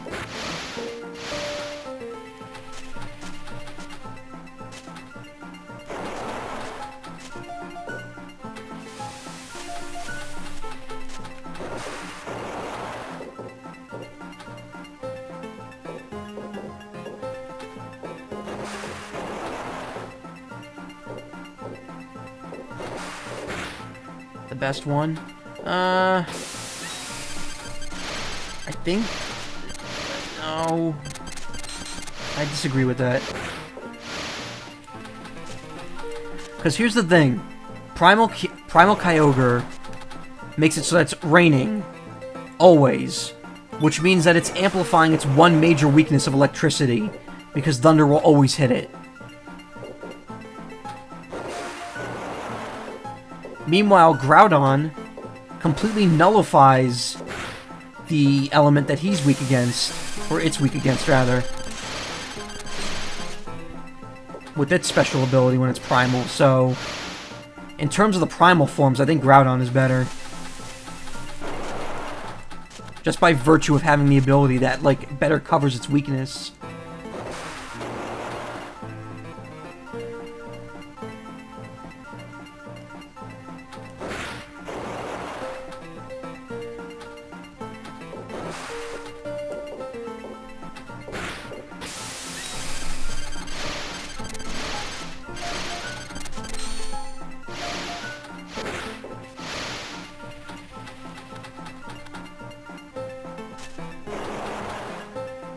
Personally, I don't have much of an opinion on Groudon and Kyogre in general. They're definitely not my favorite legendaries.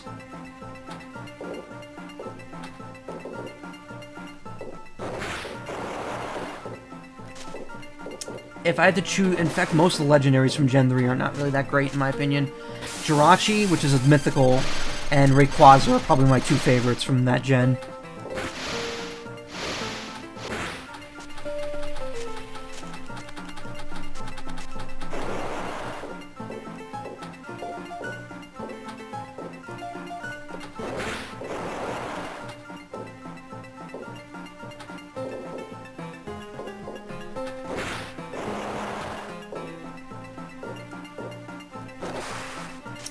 Center. Oh, come on. I was regenerating. You should have just let me slide on that one. Whenever I beat it.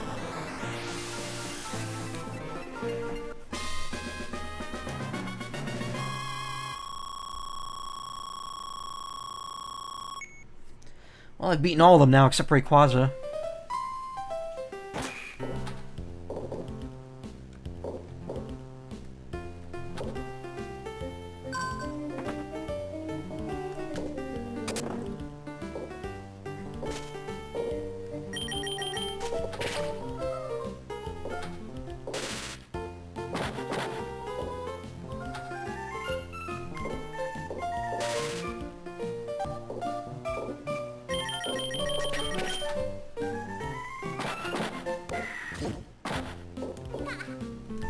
Nope. There we go. It's over.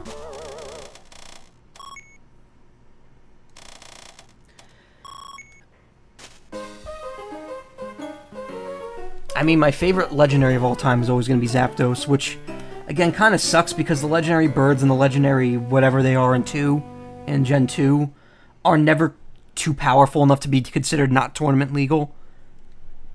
Which is kind of like, they're the weakest legendaries. Hell yeah. Well, I got the top score on both tables. That's something, I guess.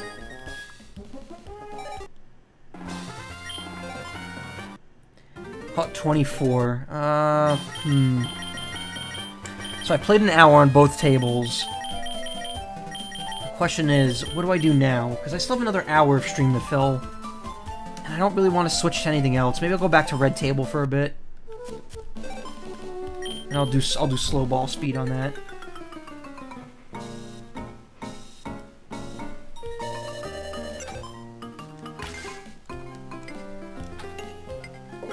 I mean, at this point, you've pretty much seen everything the game has to offer aside from the Rayquaza stage. So, there you go. Other than that, just kind of repetitive. Which is the unfortunate nature of pinball.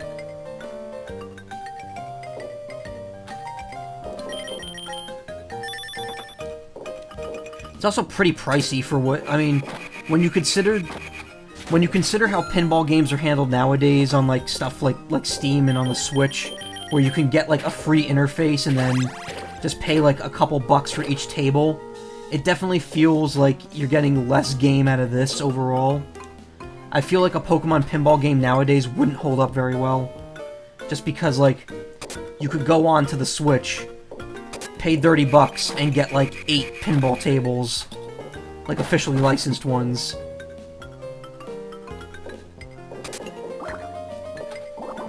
Hell, one of the pinball games, the FX pinball on the Switch, I was able to get 3 tables for free on it.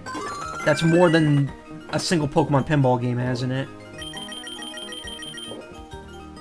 That said, I mean, it has its moments. It has its, you know, they don't have bonus stages like these do. Or I guess some of them do. It really depends. I don't know.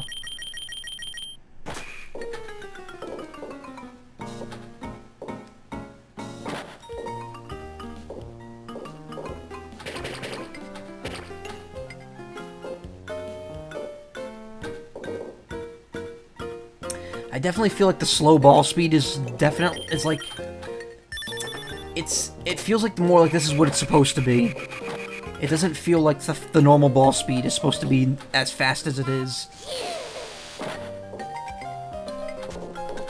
And of course I say that just as I drop my fucking ball down the pit.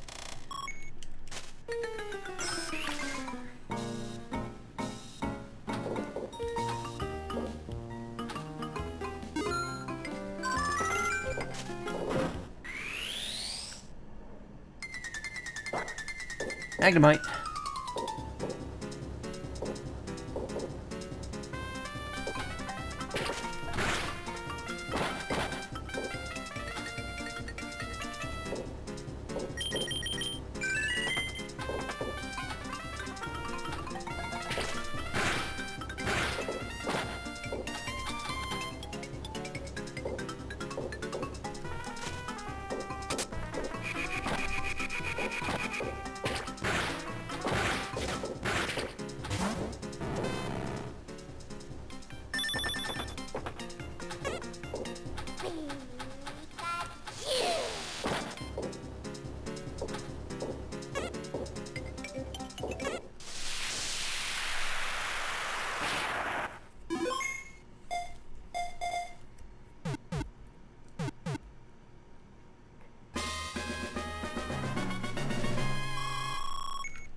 Ooh, nice.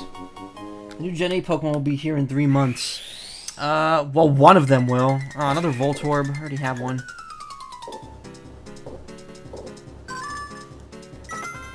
Everyone's saying it's going to be a new EV form, just because Let's Go.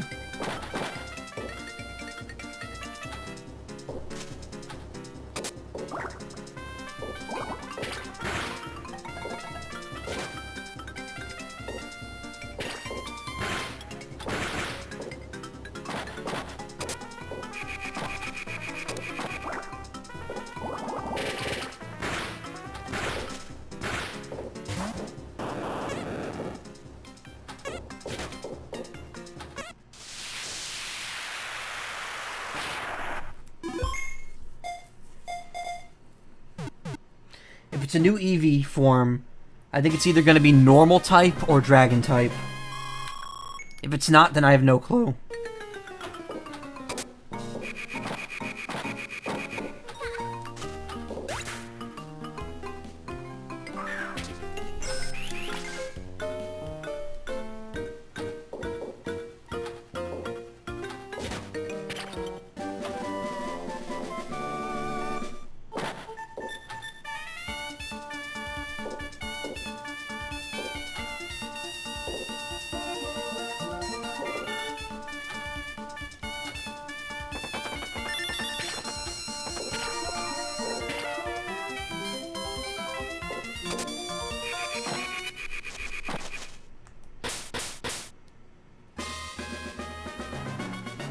Cue the salt, yeah.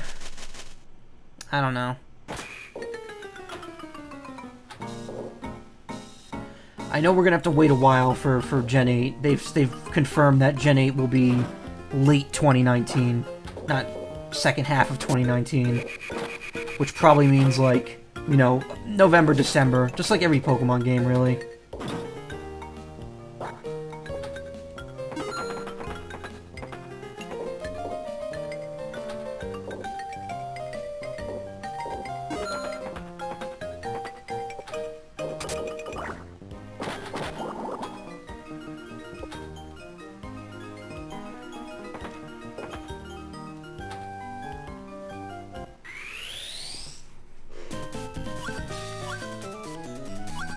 Wait, what? What? How come you could press up? I don't get that. Oh, maybe it's by evolution level. So if I pressed up, it would be level 2s and stuff. I don't have Magneton yet, so let's do that. Holiday Pokemons, yeah.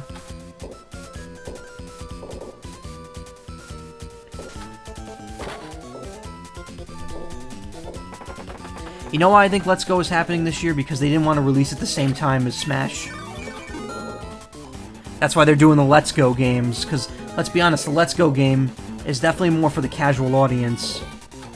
And then they'll be like, okay, we'll have the hardcore game next year, and then people who are hardcore gamers this year will have Smash to look forward to.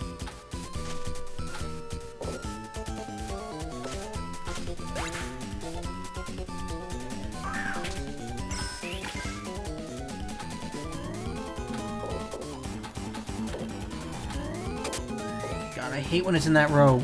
It's so hard to get it.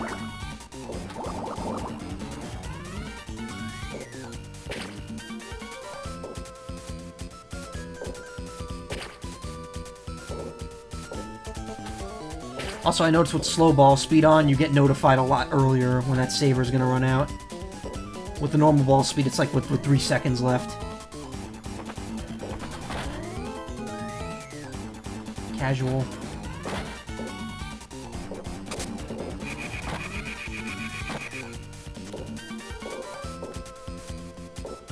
You don't get the go mechanics? It's pretty much how it's pretty much, yeah. Well, like you said, it's pretty much how Pokemon Go works. It's not based on battling, it's just kind of based on chance, I guess. I mean, again, it works fine for the actual Let's Go game. I don't know how well it's going to be when I'm, like, sitting down. I can't fucking believe I'm going to fuck this up a second time here. I don't know how fun it's going to be sitting down and using those mechanics.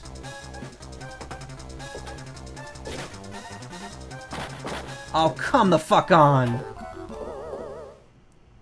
This game's bullshit.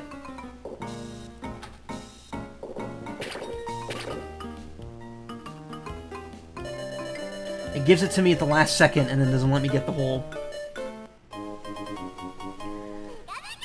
Pretty much the way Pokemon Go works is you just throw Pokeballs at the Pokemon until you get it. Or until you run out of Pokeballs. The little circle, if you land it inside the circle, you have a higher chance of getting it.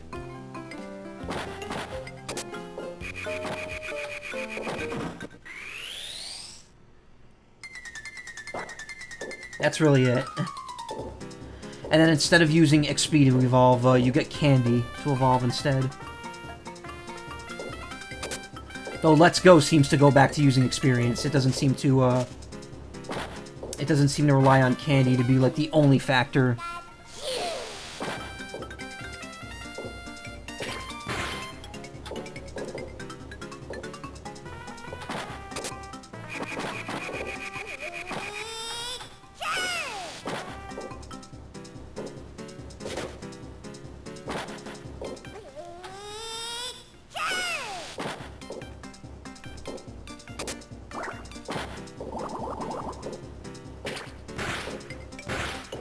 Oh, it's Rhyhorn.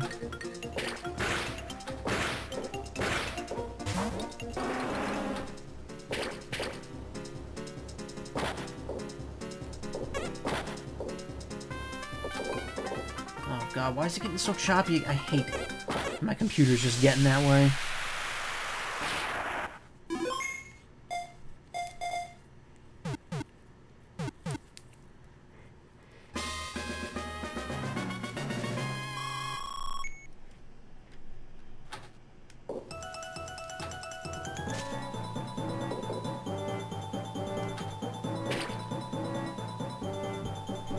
Some good old hole and trumpet right there. You don't think the Go games are for you?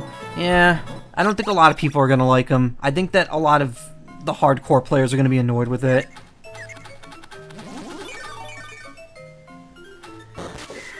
I'm looking forward to it. I think I'm gonna enjoy it. Because, let's be honest, I already played Gen 1 once this year, and like I've said many times, I'm kind of on a main series Pokemon burnout, where it's like I've played every game that's come out as it's come out, and I just feel like there's no variety to it anymore. Like, it's not, well, not even that there's no variety, it's just, you know, I'm essentially playing the same game every year at this point. And I don't mind, like, I don't mind that the Pokemon games don't change the mechanics. It's just that because they come out so often, it gets tiring to play them.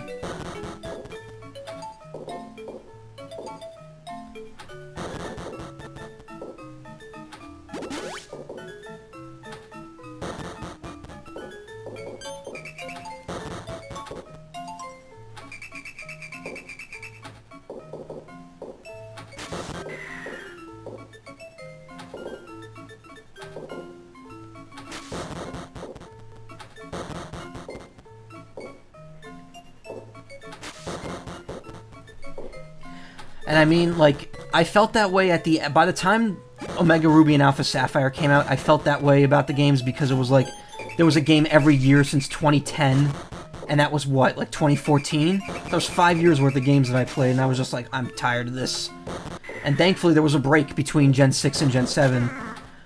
The problem is that then Gen 7 pulled okay, here's this game, and now here's a better version of it a year later, which was arguably better. It's kind of up in the air whether or not it's actually better.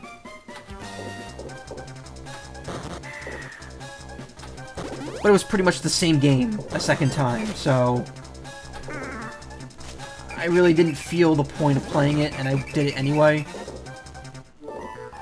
First time I fucked that up. Guess there's a first time for everything.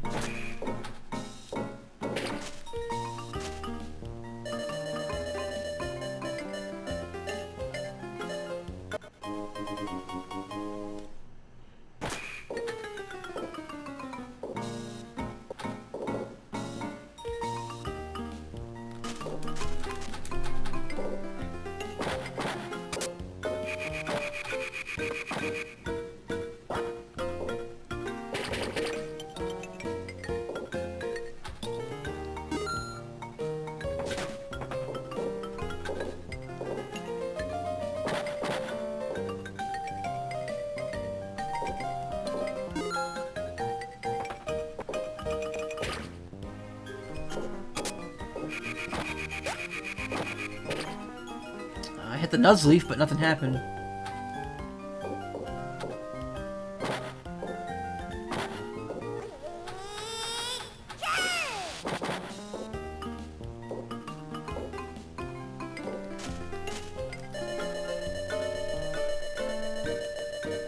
I want them to not go Babby mode next year if the game challenging, have a much stronger story, and not shield the player from demons. Basically, an even better Black and White 2. I don't know. I mean, they've seemed to imply that the next main game is going to be something that the fans really want. So I don't know what that means, but they're clearly planning something for Gen 8 that hasn't been done before.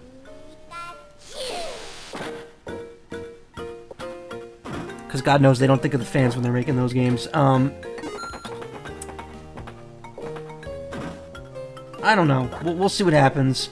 We're not going to find out for a long time. Not until early next year, at the earliest. Middle of next year, probably, is more of a, more accurate.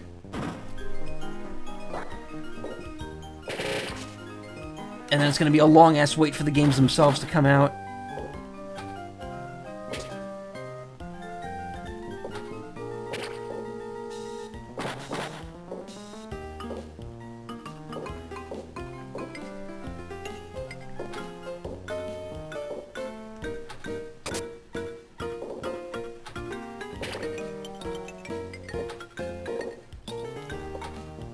Hey, going off on a completely sacrilegious topic to what I'm playing right now, did you see the trailer for the new Digimon game that's coming out? It's going to be on Switch, as well as PC and PS4, which is really saying something, because usually the console Digimon games do not come out on Nintendo platforms. So, Bandai Namco's really putting their faith in the Switch.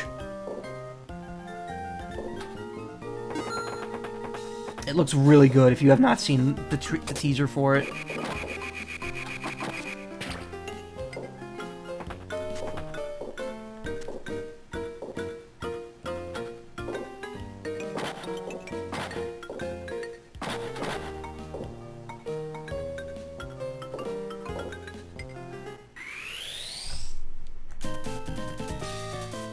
No?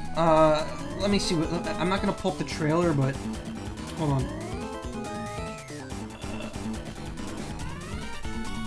I got messages on Twitter. Let's see, what do we got here? Oh, I fucked everyone up, so it doesn't matter. All these are gonna be new.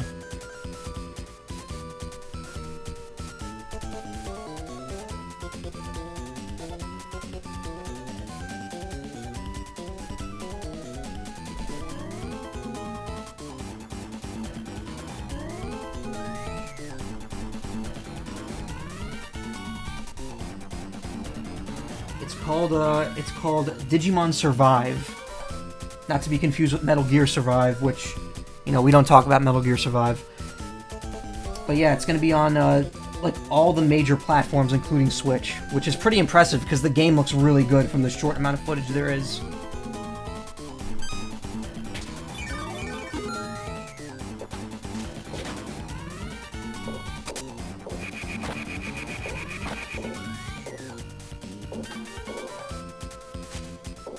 Oh, come on.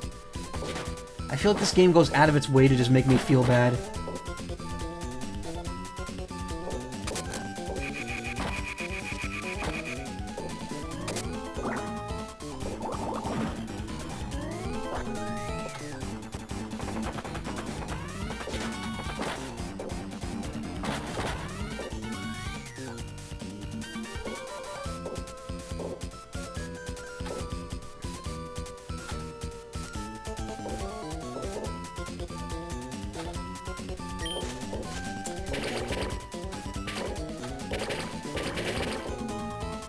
Wow, unbelievable.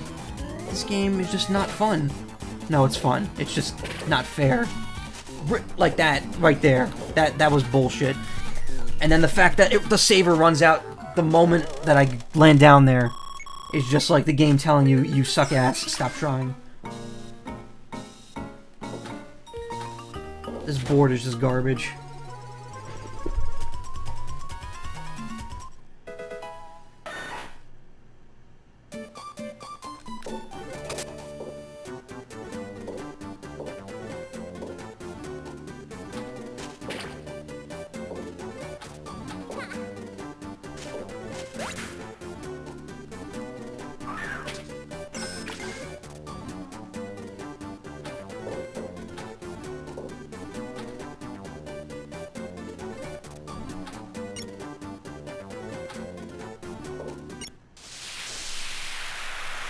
You know what? I'm gonna go out on a controversial limb here. I think it's time for the Pokemon Digimon crossover to happen.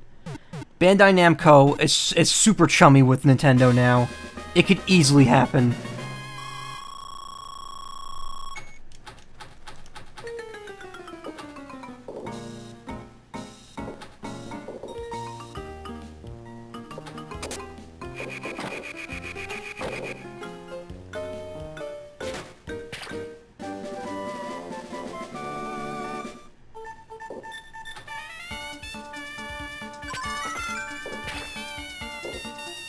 I mean, Bandai Namco is practically making the Smash games for Nintendo now. Or they're handling large parts of it. So I don't see why they couldn't do some more crossovers. Heck, just put a fucking Digimon in Smash and I'd be happy. It'd be such an out of left field decision. But it would make perfect sense.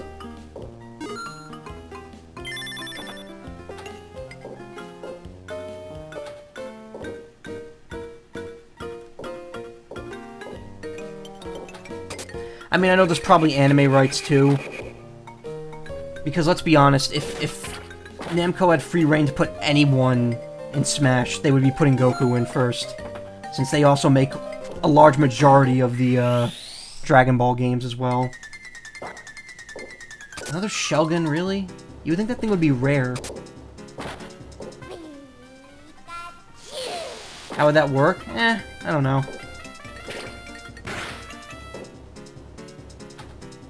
It would work the same way the Mega Man Battle Network Duel Monsters crossover happened. Which, I don't even, like... It was such a minor crossover, but they played it up as, like, a big thing. I've never watched Duel Masters, so I don't really know what it is beyond the fact that there's dragons and monsters that they summon.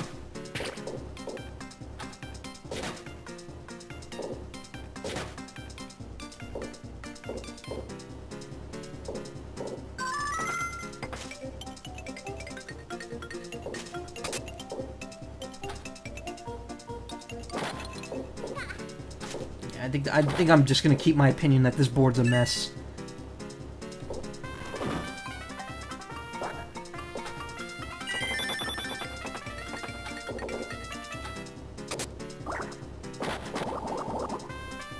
I also think my saver's lasting longer because I'm taking so long to hit the thing that it's just like pitying me.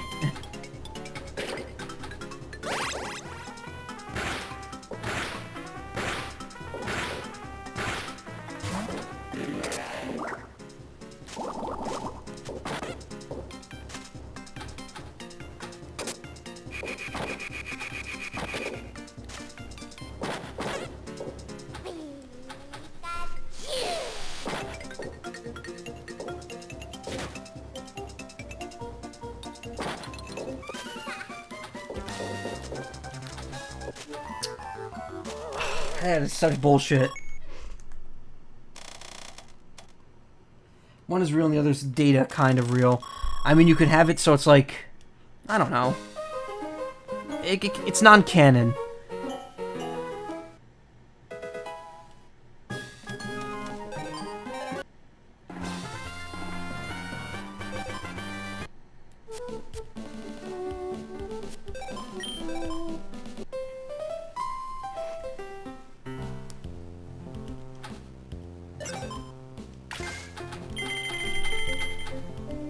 Not gonna lie, I'm getting pretty tired of this game, but there's only less than an hour of stream left, so I might as well just keep at it at this point.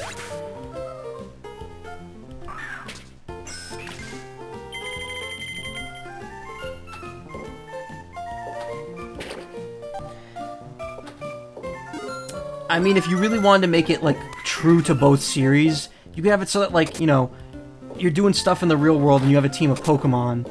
And then maybe, like, you have to do something on like, the digital world. And that's how you get a team of Digimon or something. I don't know. I would let Bandai Namco worry about it.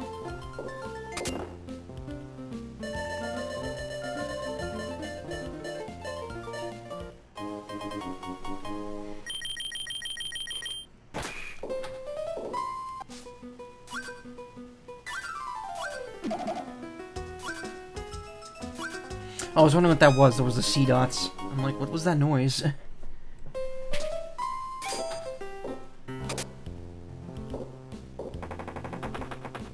Sounds kind of cool, actually. It might be.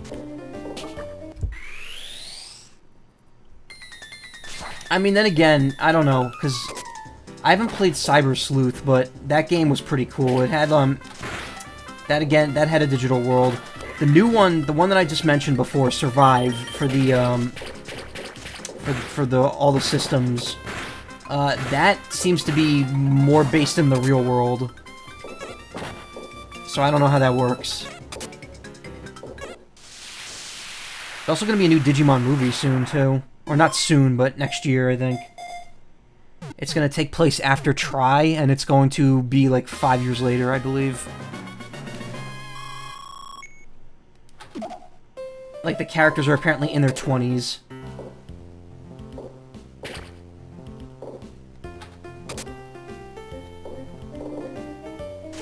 Which, you know, I'm cautiously optimistic about it. It's also the fact that it's like, but Tri didn't end very well. The entirety of the second half of that thing was not good. I mean, it wasn't that it wasn't good, it's that they wasted so much time and then just had like a cop-out ending.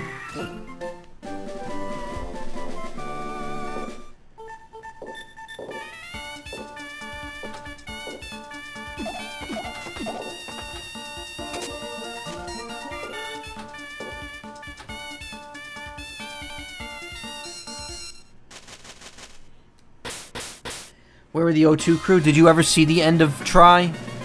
It gets hand-waved so hard. They're there, but they're also not there.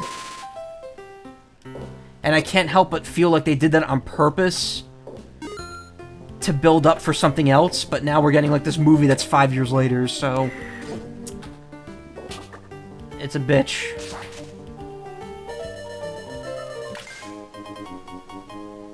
They keep excluding them and it's frustrating. Well, I mean, the weird thing is, like, they didn't actually exclude them from the movies, from Tri.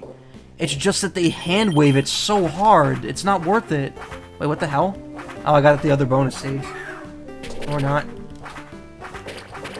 Thought it was gonna take me to, like, the Celio stage from before.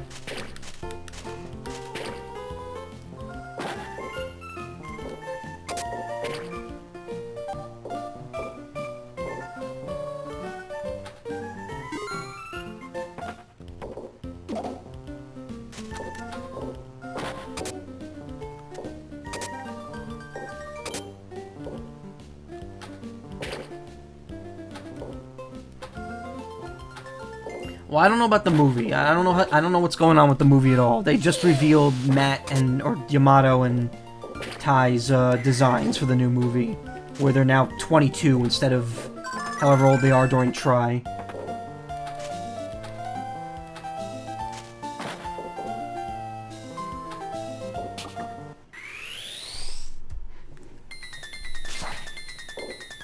Another Metatite, really? I guess it's a good thing the stream's ending soon, because we're starting to hit very repetitive territory here.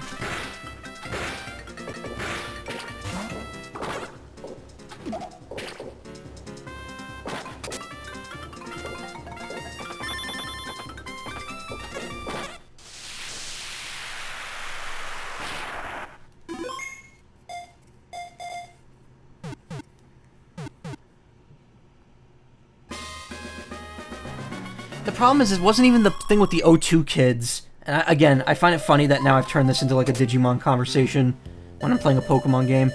It's not even the fact that it's the O2 kids getting handwave, it's just the entire story of Tri falls apart at the end. It feels like they just copped out.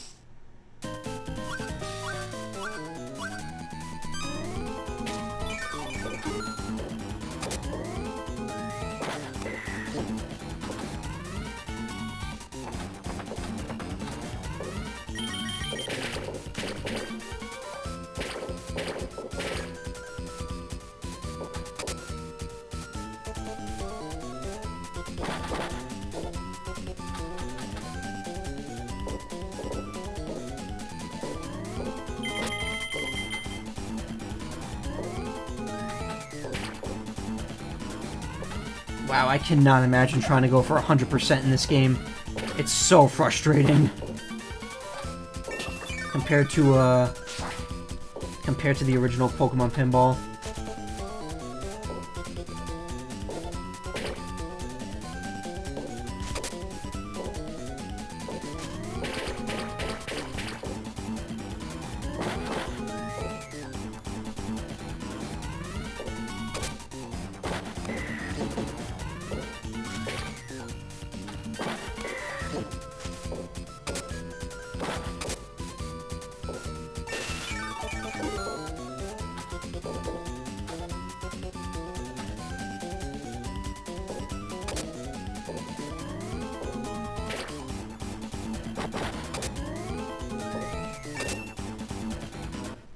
Hey, got it.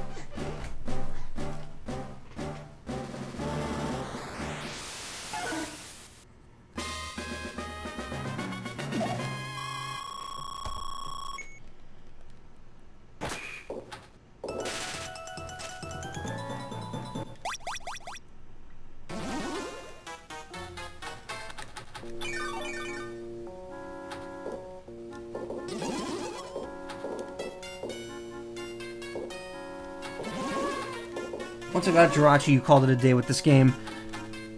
I mean, even getting Jirachi in this is pretty hard. You have to travel, I think, 6 times and then end up in the ruins, then get into the slot machine while you're in the ruins and have Jirachi's slot come up.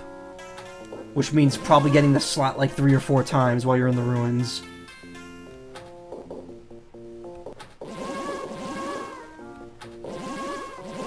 See, my goal would have been to get the to get all the legendaries: Jirachi, Rayquaza, Kyogre, and Groudon.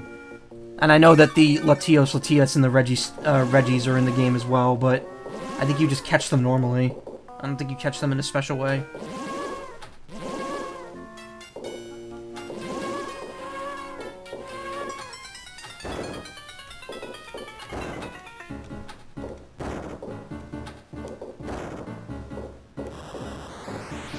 I feel like if this were my first exposure to Pokemon Pinball, and I had it when the game first came out, I would have been playing this to completion. Like I did with the original, but I skipped it, and I'm starting to not regret the fact that I did. Because I definitely don't have the patience to sit through this for 20, 30 hours.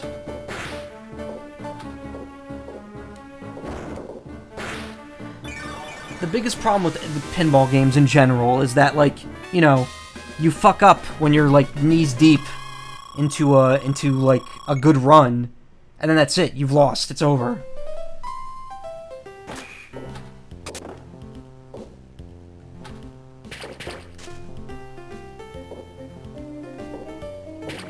Also, something else that the original Pokemon Pinball does that this game does not is that this game doesn't have a screen transition. It's just the screen scrolls. And in the original Pokemon Pinball, it was just 2 screens, and like it would actually be like a scene transition between the two, which actually kind of gave you time to think about what you were doing.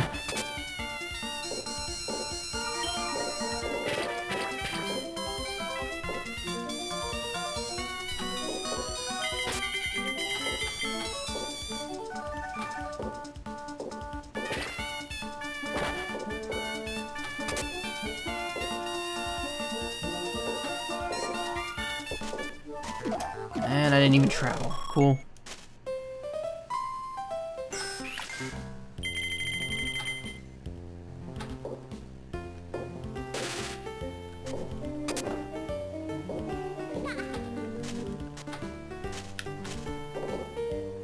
That was a nice save right there.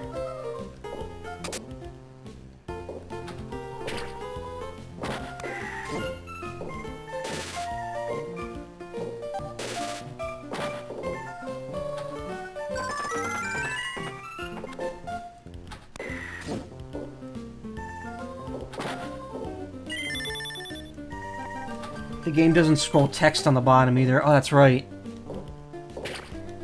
Well, I mean, they opted not to do that because they have flashy graphics now that they can use instead.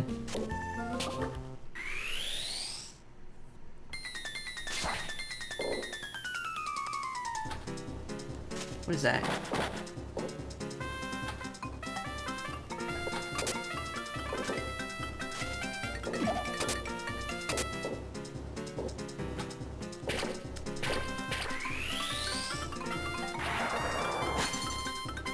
Oh, it's Flygon?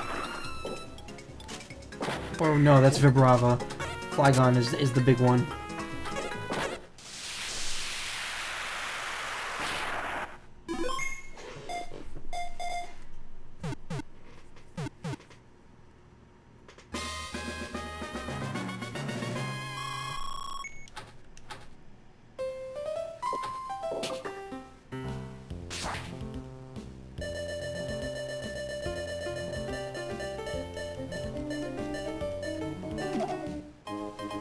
Nice.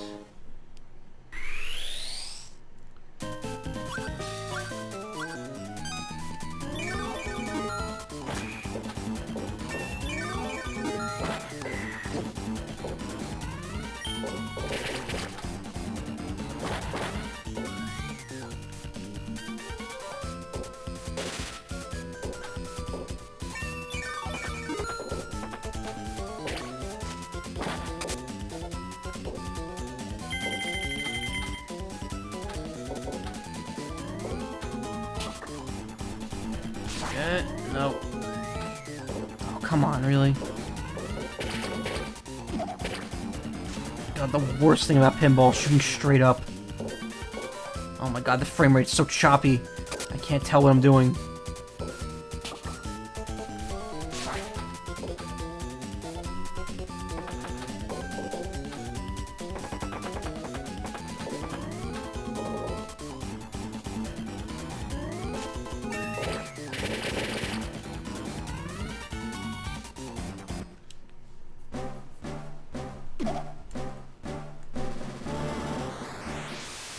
There's Flygon.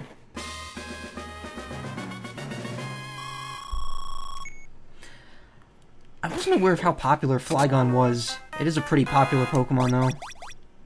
Just like Garchomp. Ugh. I'm not a big fan of Garchomp. He's way too overused.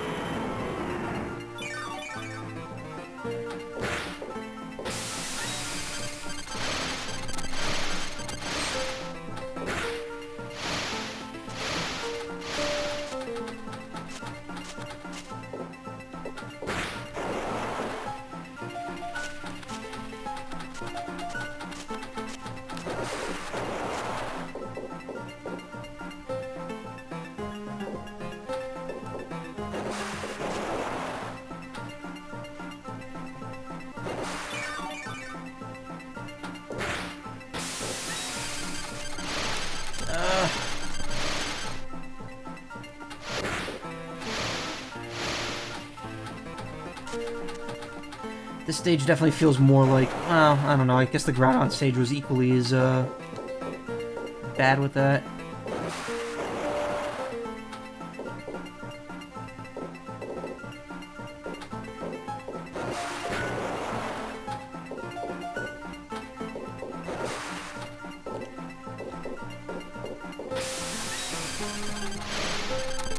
There's no way to avoid that, right?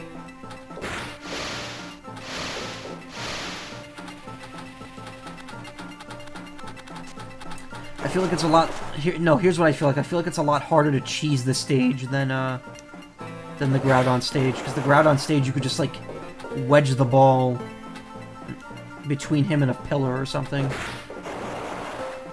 You don't really get that luxury in this one.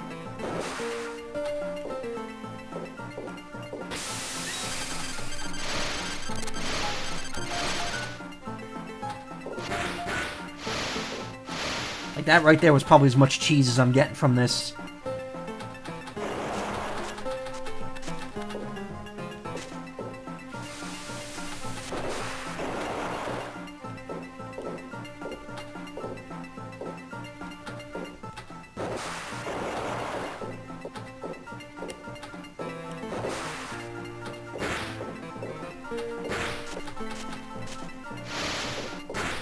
Oh, if you hit it right before it does the thing, it doesn't do the shockwave. That's cool. You can get multiple hits on either legendary if you time it right. Yeah, but it's definitely easier with Groudon than it is for Kyogre.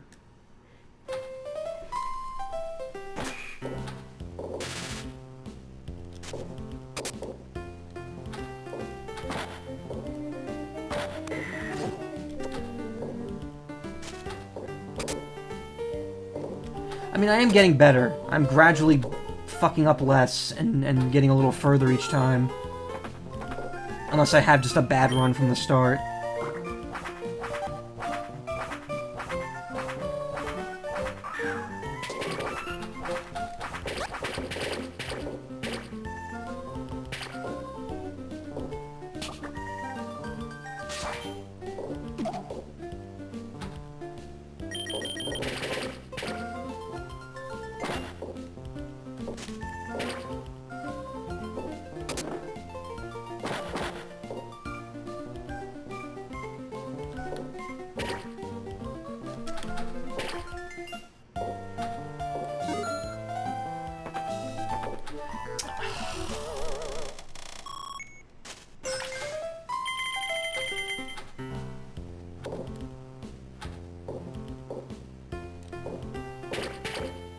And sometimes you just get the situation where, like, the ball just goes in the completely wrong way and fucks you entirely.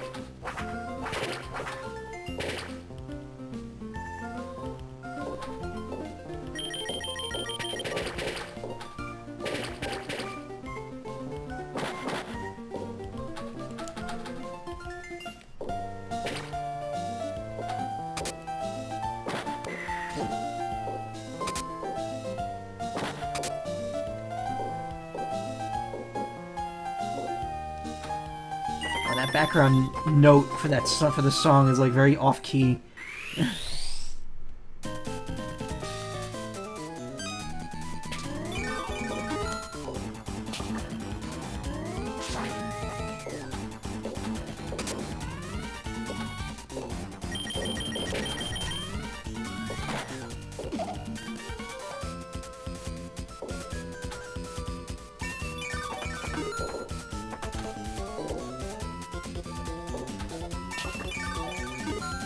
Ooh, we gotta get in the hatch brew. Alright, that's gonna be a little difficult. But I pulled it off. How come that one went so smoothly?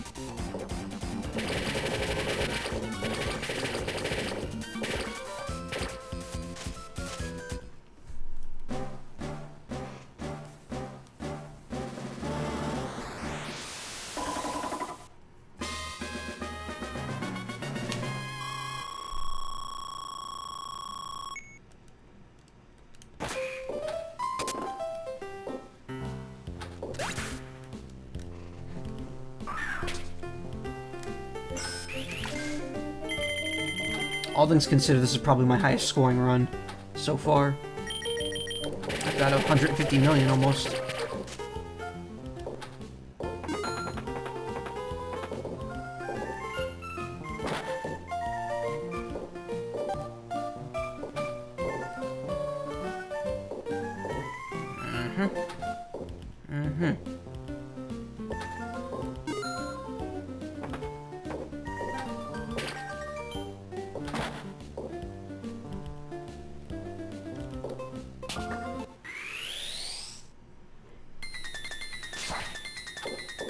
That's Cacnea, or Cacnea, I can't remember how to pronounce its name, or how it's written.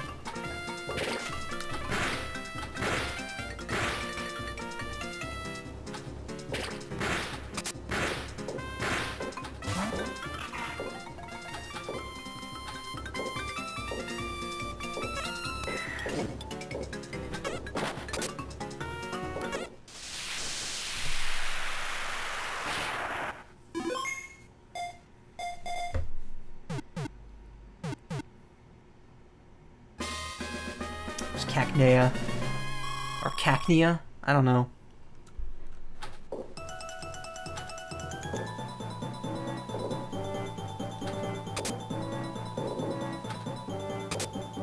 my god, go in the fucking hole, dude.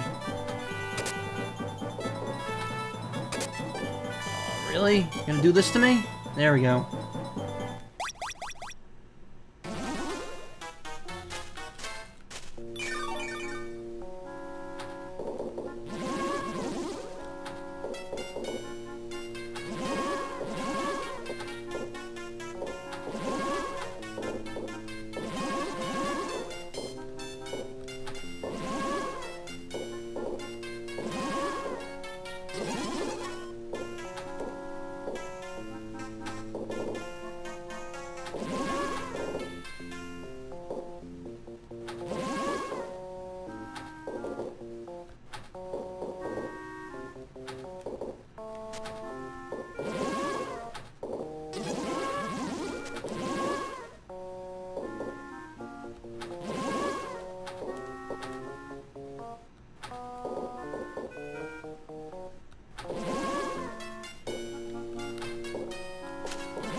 So many dust. I don't remember there being this many dust skulls before.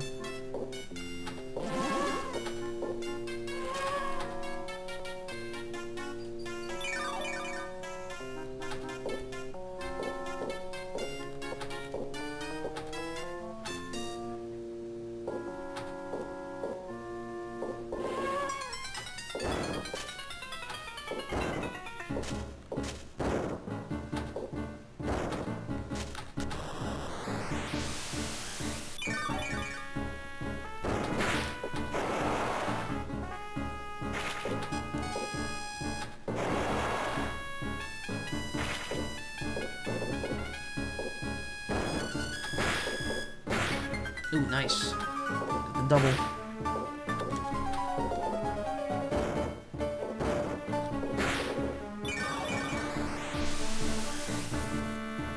Ooh, that means if I get another bonus stage, I can finally catch Kyogre. At least I got one of them. Of course, I have 0 lives left, so the odds of that happening are low.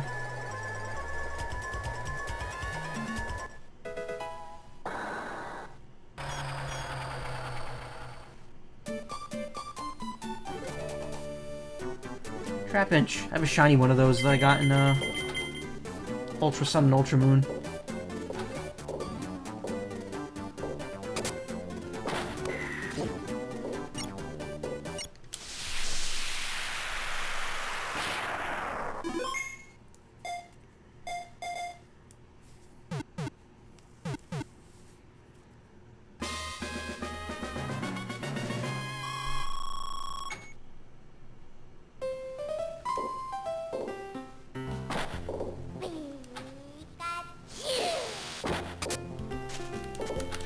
Are you fucking kidding me?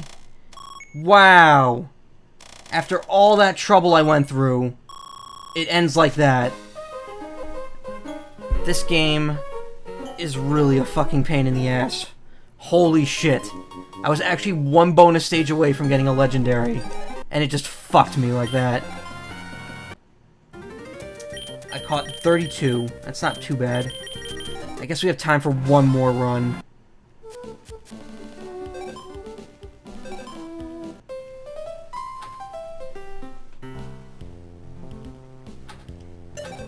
Thank God this is a one-off, because I would not be able to stand playing this for more than one stream.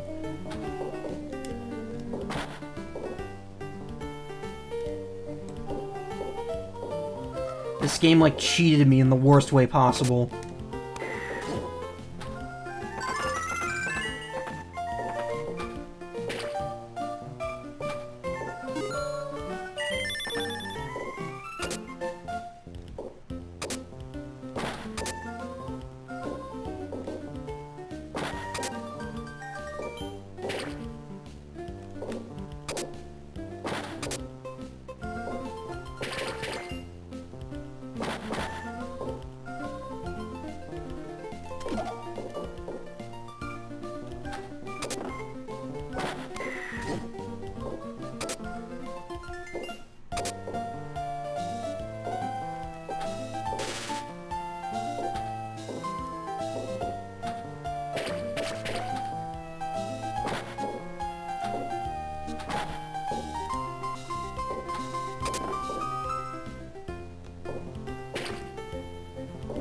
So anyway, streams.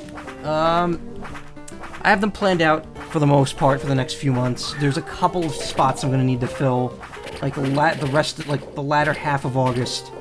I don't know when I'm gonna stream. Tomorrow and then next week, I'm gonna be doing Yoshi's Island, SNES version. I'm not gonna go for 100% obviously, but I'm gonna do as much as I can in it. And then I'm gonna need something to fill in the rest of August, because I'm assuming that's gonna take me like a week and a half at most. 3 streams, 9 hours. After that, after whatever I do after that, it'll be the stream's 2nd anniversary in September. And I think what I'm gonna do for that is play Final Fantasy Adventure, which is Seiken Densetsu 1. Since I've already done Secret of Mana and Seiken Densetsu 3. That'll be my stream for my 2nd anniversary. Then I'm gonna be doing Boktai 1. And then in October, I'm gonna do a Castlevania game and maybe Parasite Eve 2. Just to have something like, you know, a horror type game to play. And then in November, I'm gonna play Earthbound. And that'll probably take... Earthbound will probably take the whole month, given how I stream. God damn it. Yes. I figured at this point that the Mana series / Seiken Densetsu is pretty much just my anniversary series. Because I always play it whenever the stream's anniversary comes up. Because, you know, first year I did Mana, second year I did 3, Seiken Densetsu 3. So this year I'm finally going to do 1. Get that done. Finish the trilogy. And then,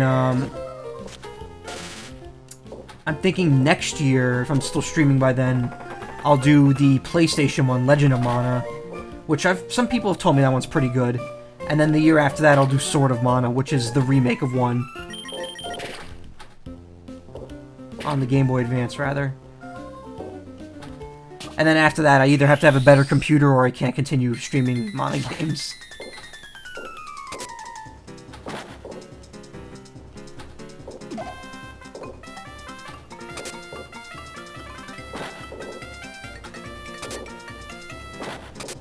But yeah, I'm pretty set on streams for the time being. I just need something to play between Yoshi's Island and Final Fantasy Adventure.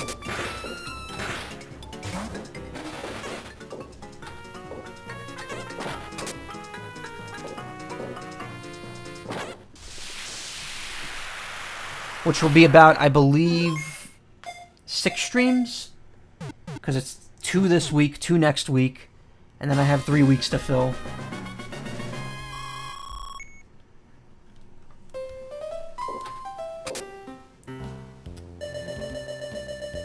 Yeah. So I'm gonna have 6 streams where I don't know what I'm playing right now, and then December will be the next time that happens. Egg game. I've been waiting for an opportunity to play that, but that's definitely a less than 1 stream game. I don't think I'd be able to handle playing that game for an entire 3 hours. That was kind of a game I was planning on playing, like if I could ever do like a variety stream where I do a bunch of weird shit. But the truth is, I don't have enough stuff to fill a stream like that.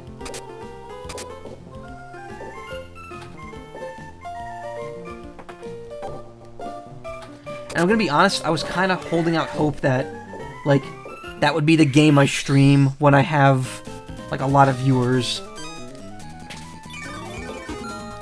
So I don't know. Obviously, for that to happen, I would have to know ahead of time that I was getting a lot of viewers that stream. Because it's such an obscure game that no one would know what it is. As far as I can tell, only one person has any sort of recorded footage of that game.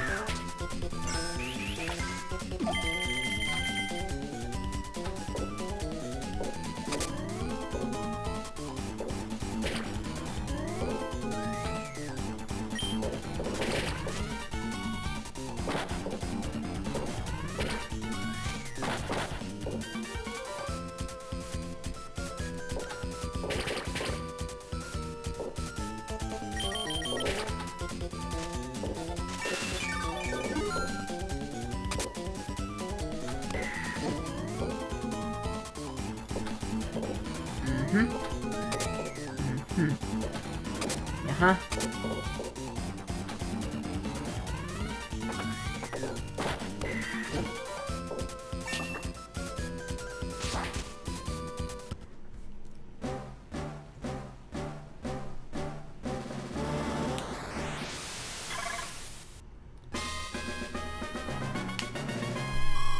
Whenever this game, because now it's 2 hours and 50 minutes, so whenever I lose all my lives on this board, that's what I'm going to call it.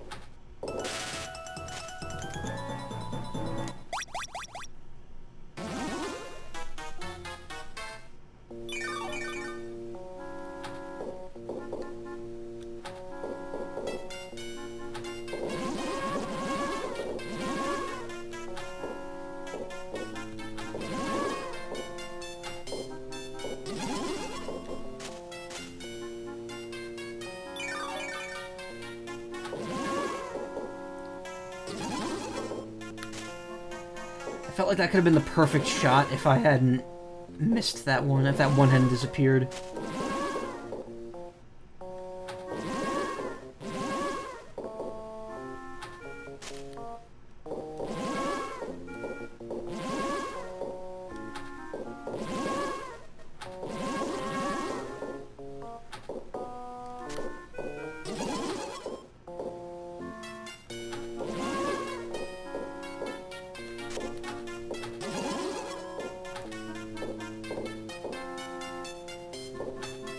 God.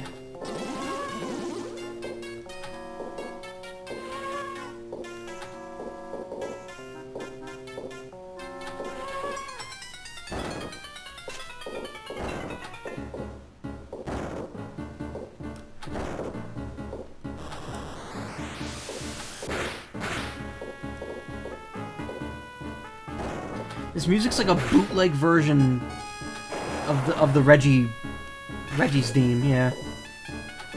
The theme of the 3 Reggies. It's like almost the same music, but not really.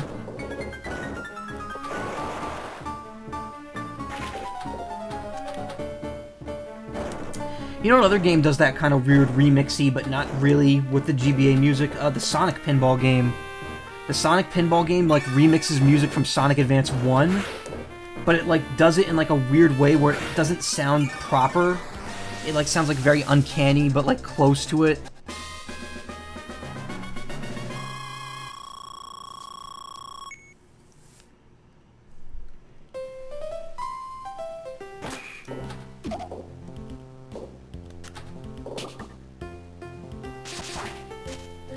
I kind of want to play that pinball game. I don't know why. Oh, man, I should have played that instead of this one.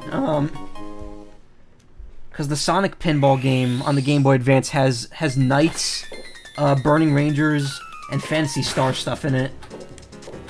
at least music, like Game Boy Advance style music from those series.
Of course. Well, whatever. At this point, I'm kind of hoping I fuck up. Because there's not much time left anyway. But I don't want to purposely lose either.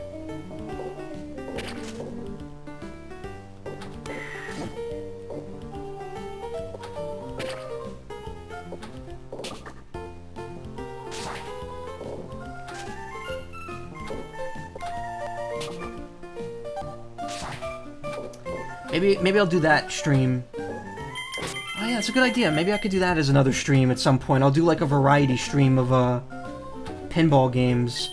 'Cause I could do nice. I could do the Sonic Pinball for an hour. I could do the original Pokemon Pinball for an hour.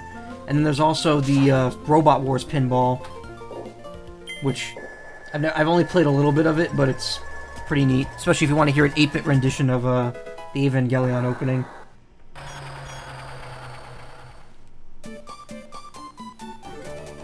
It's Spoink.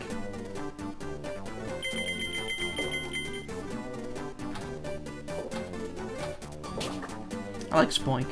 Then again, I don't really hate any Pokemon except for Licky Licky. Fuck Licky Licky. It's the worst Pokemon.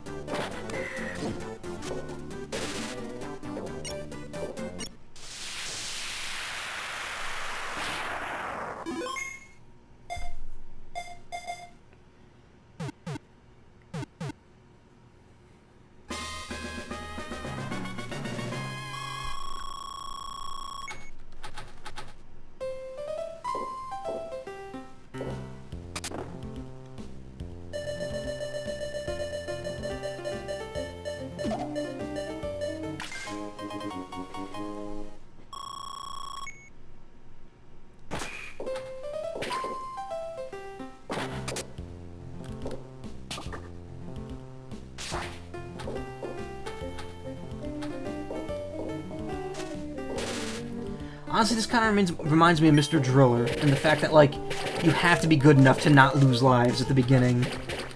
Because in Mr. Driller, it's very strict with how you earn extra lives. You can only get 1 per level, and only after you've hit a certain depth. Otherwise, you only have the 3 you start with. In this, you have to catch 15 Pokemon or buy one for 99 coins. Buy an extra life, I mean.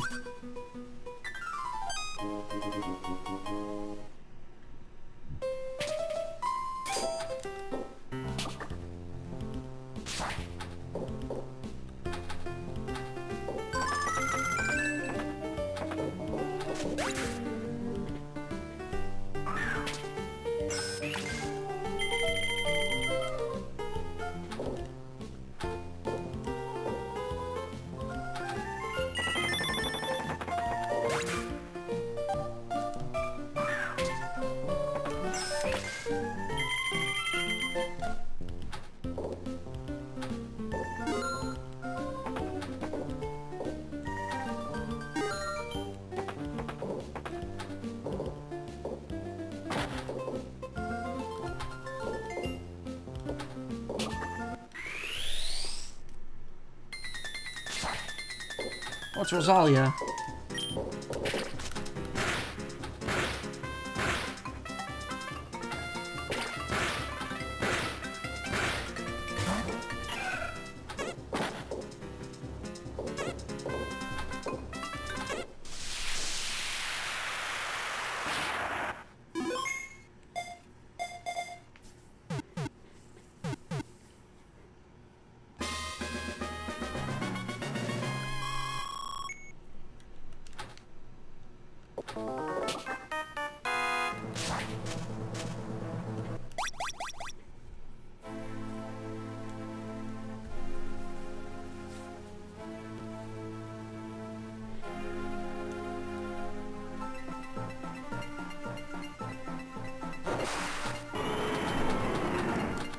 God,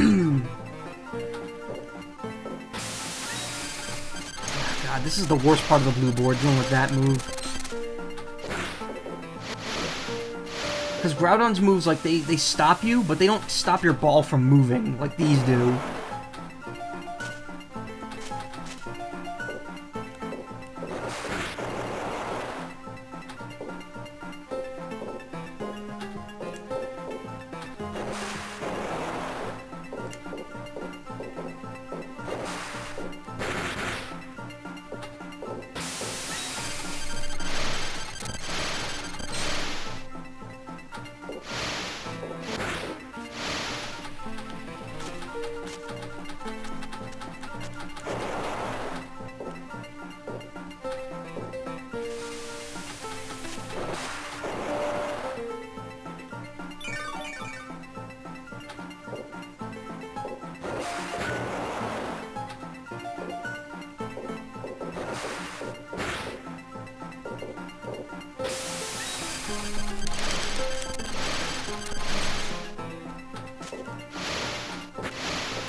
This stage is definitely a lot slower than the other one, and that's very annoying.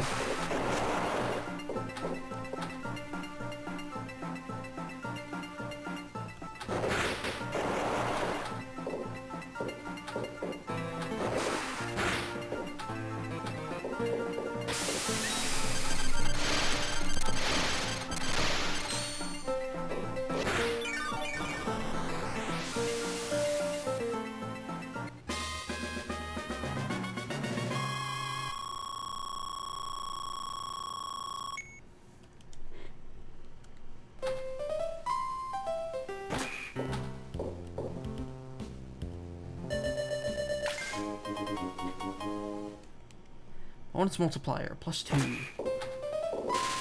Eh.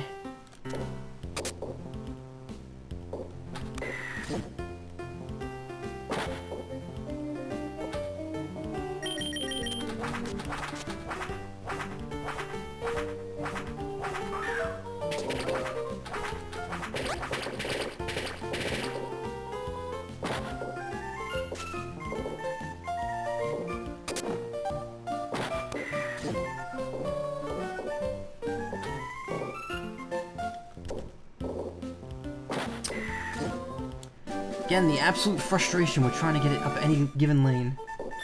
Oops. That was me not paying attention.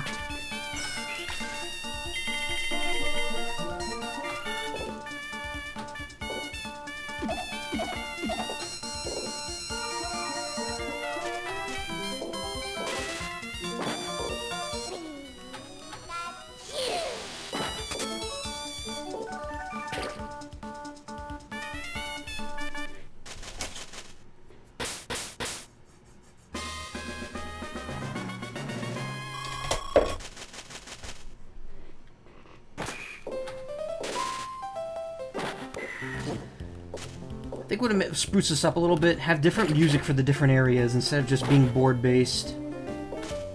I mean, in the first game it was understandable. In this game you have so much music to choose from.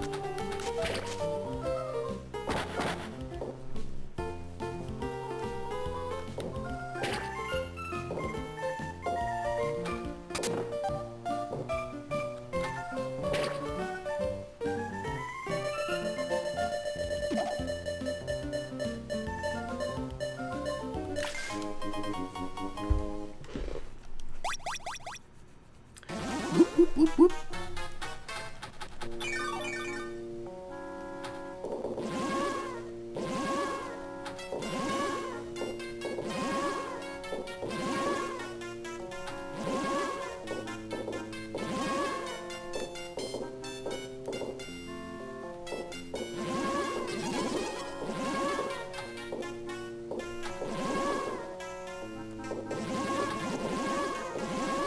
I will say the bonus stages in this are a lot easier than the original pinballs. Since, again, you could die instantly in those.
Evo mode.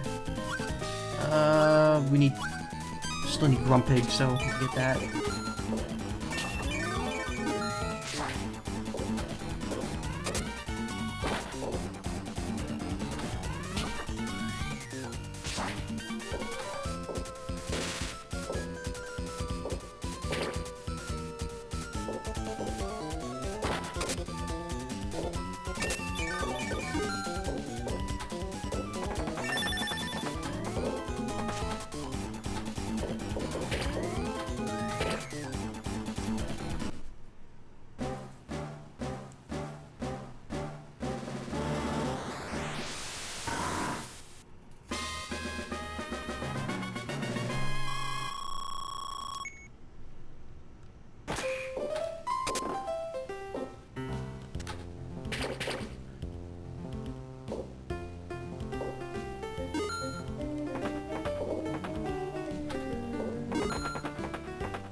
Come on.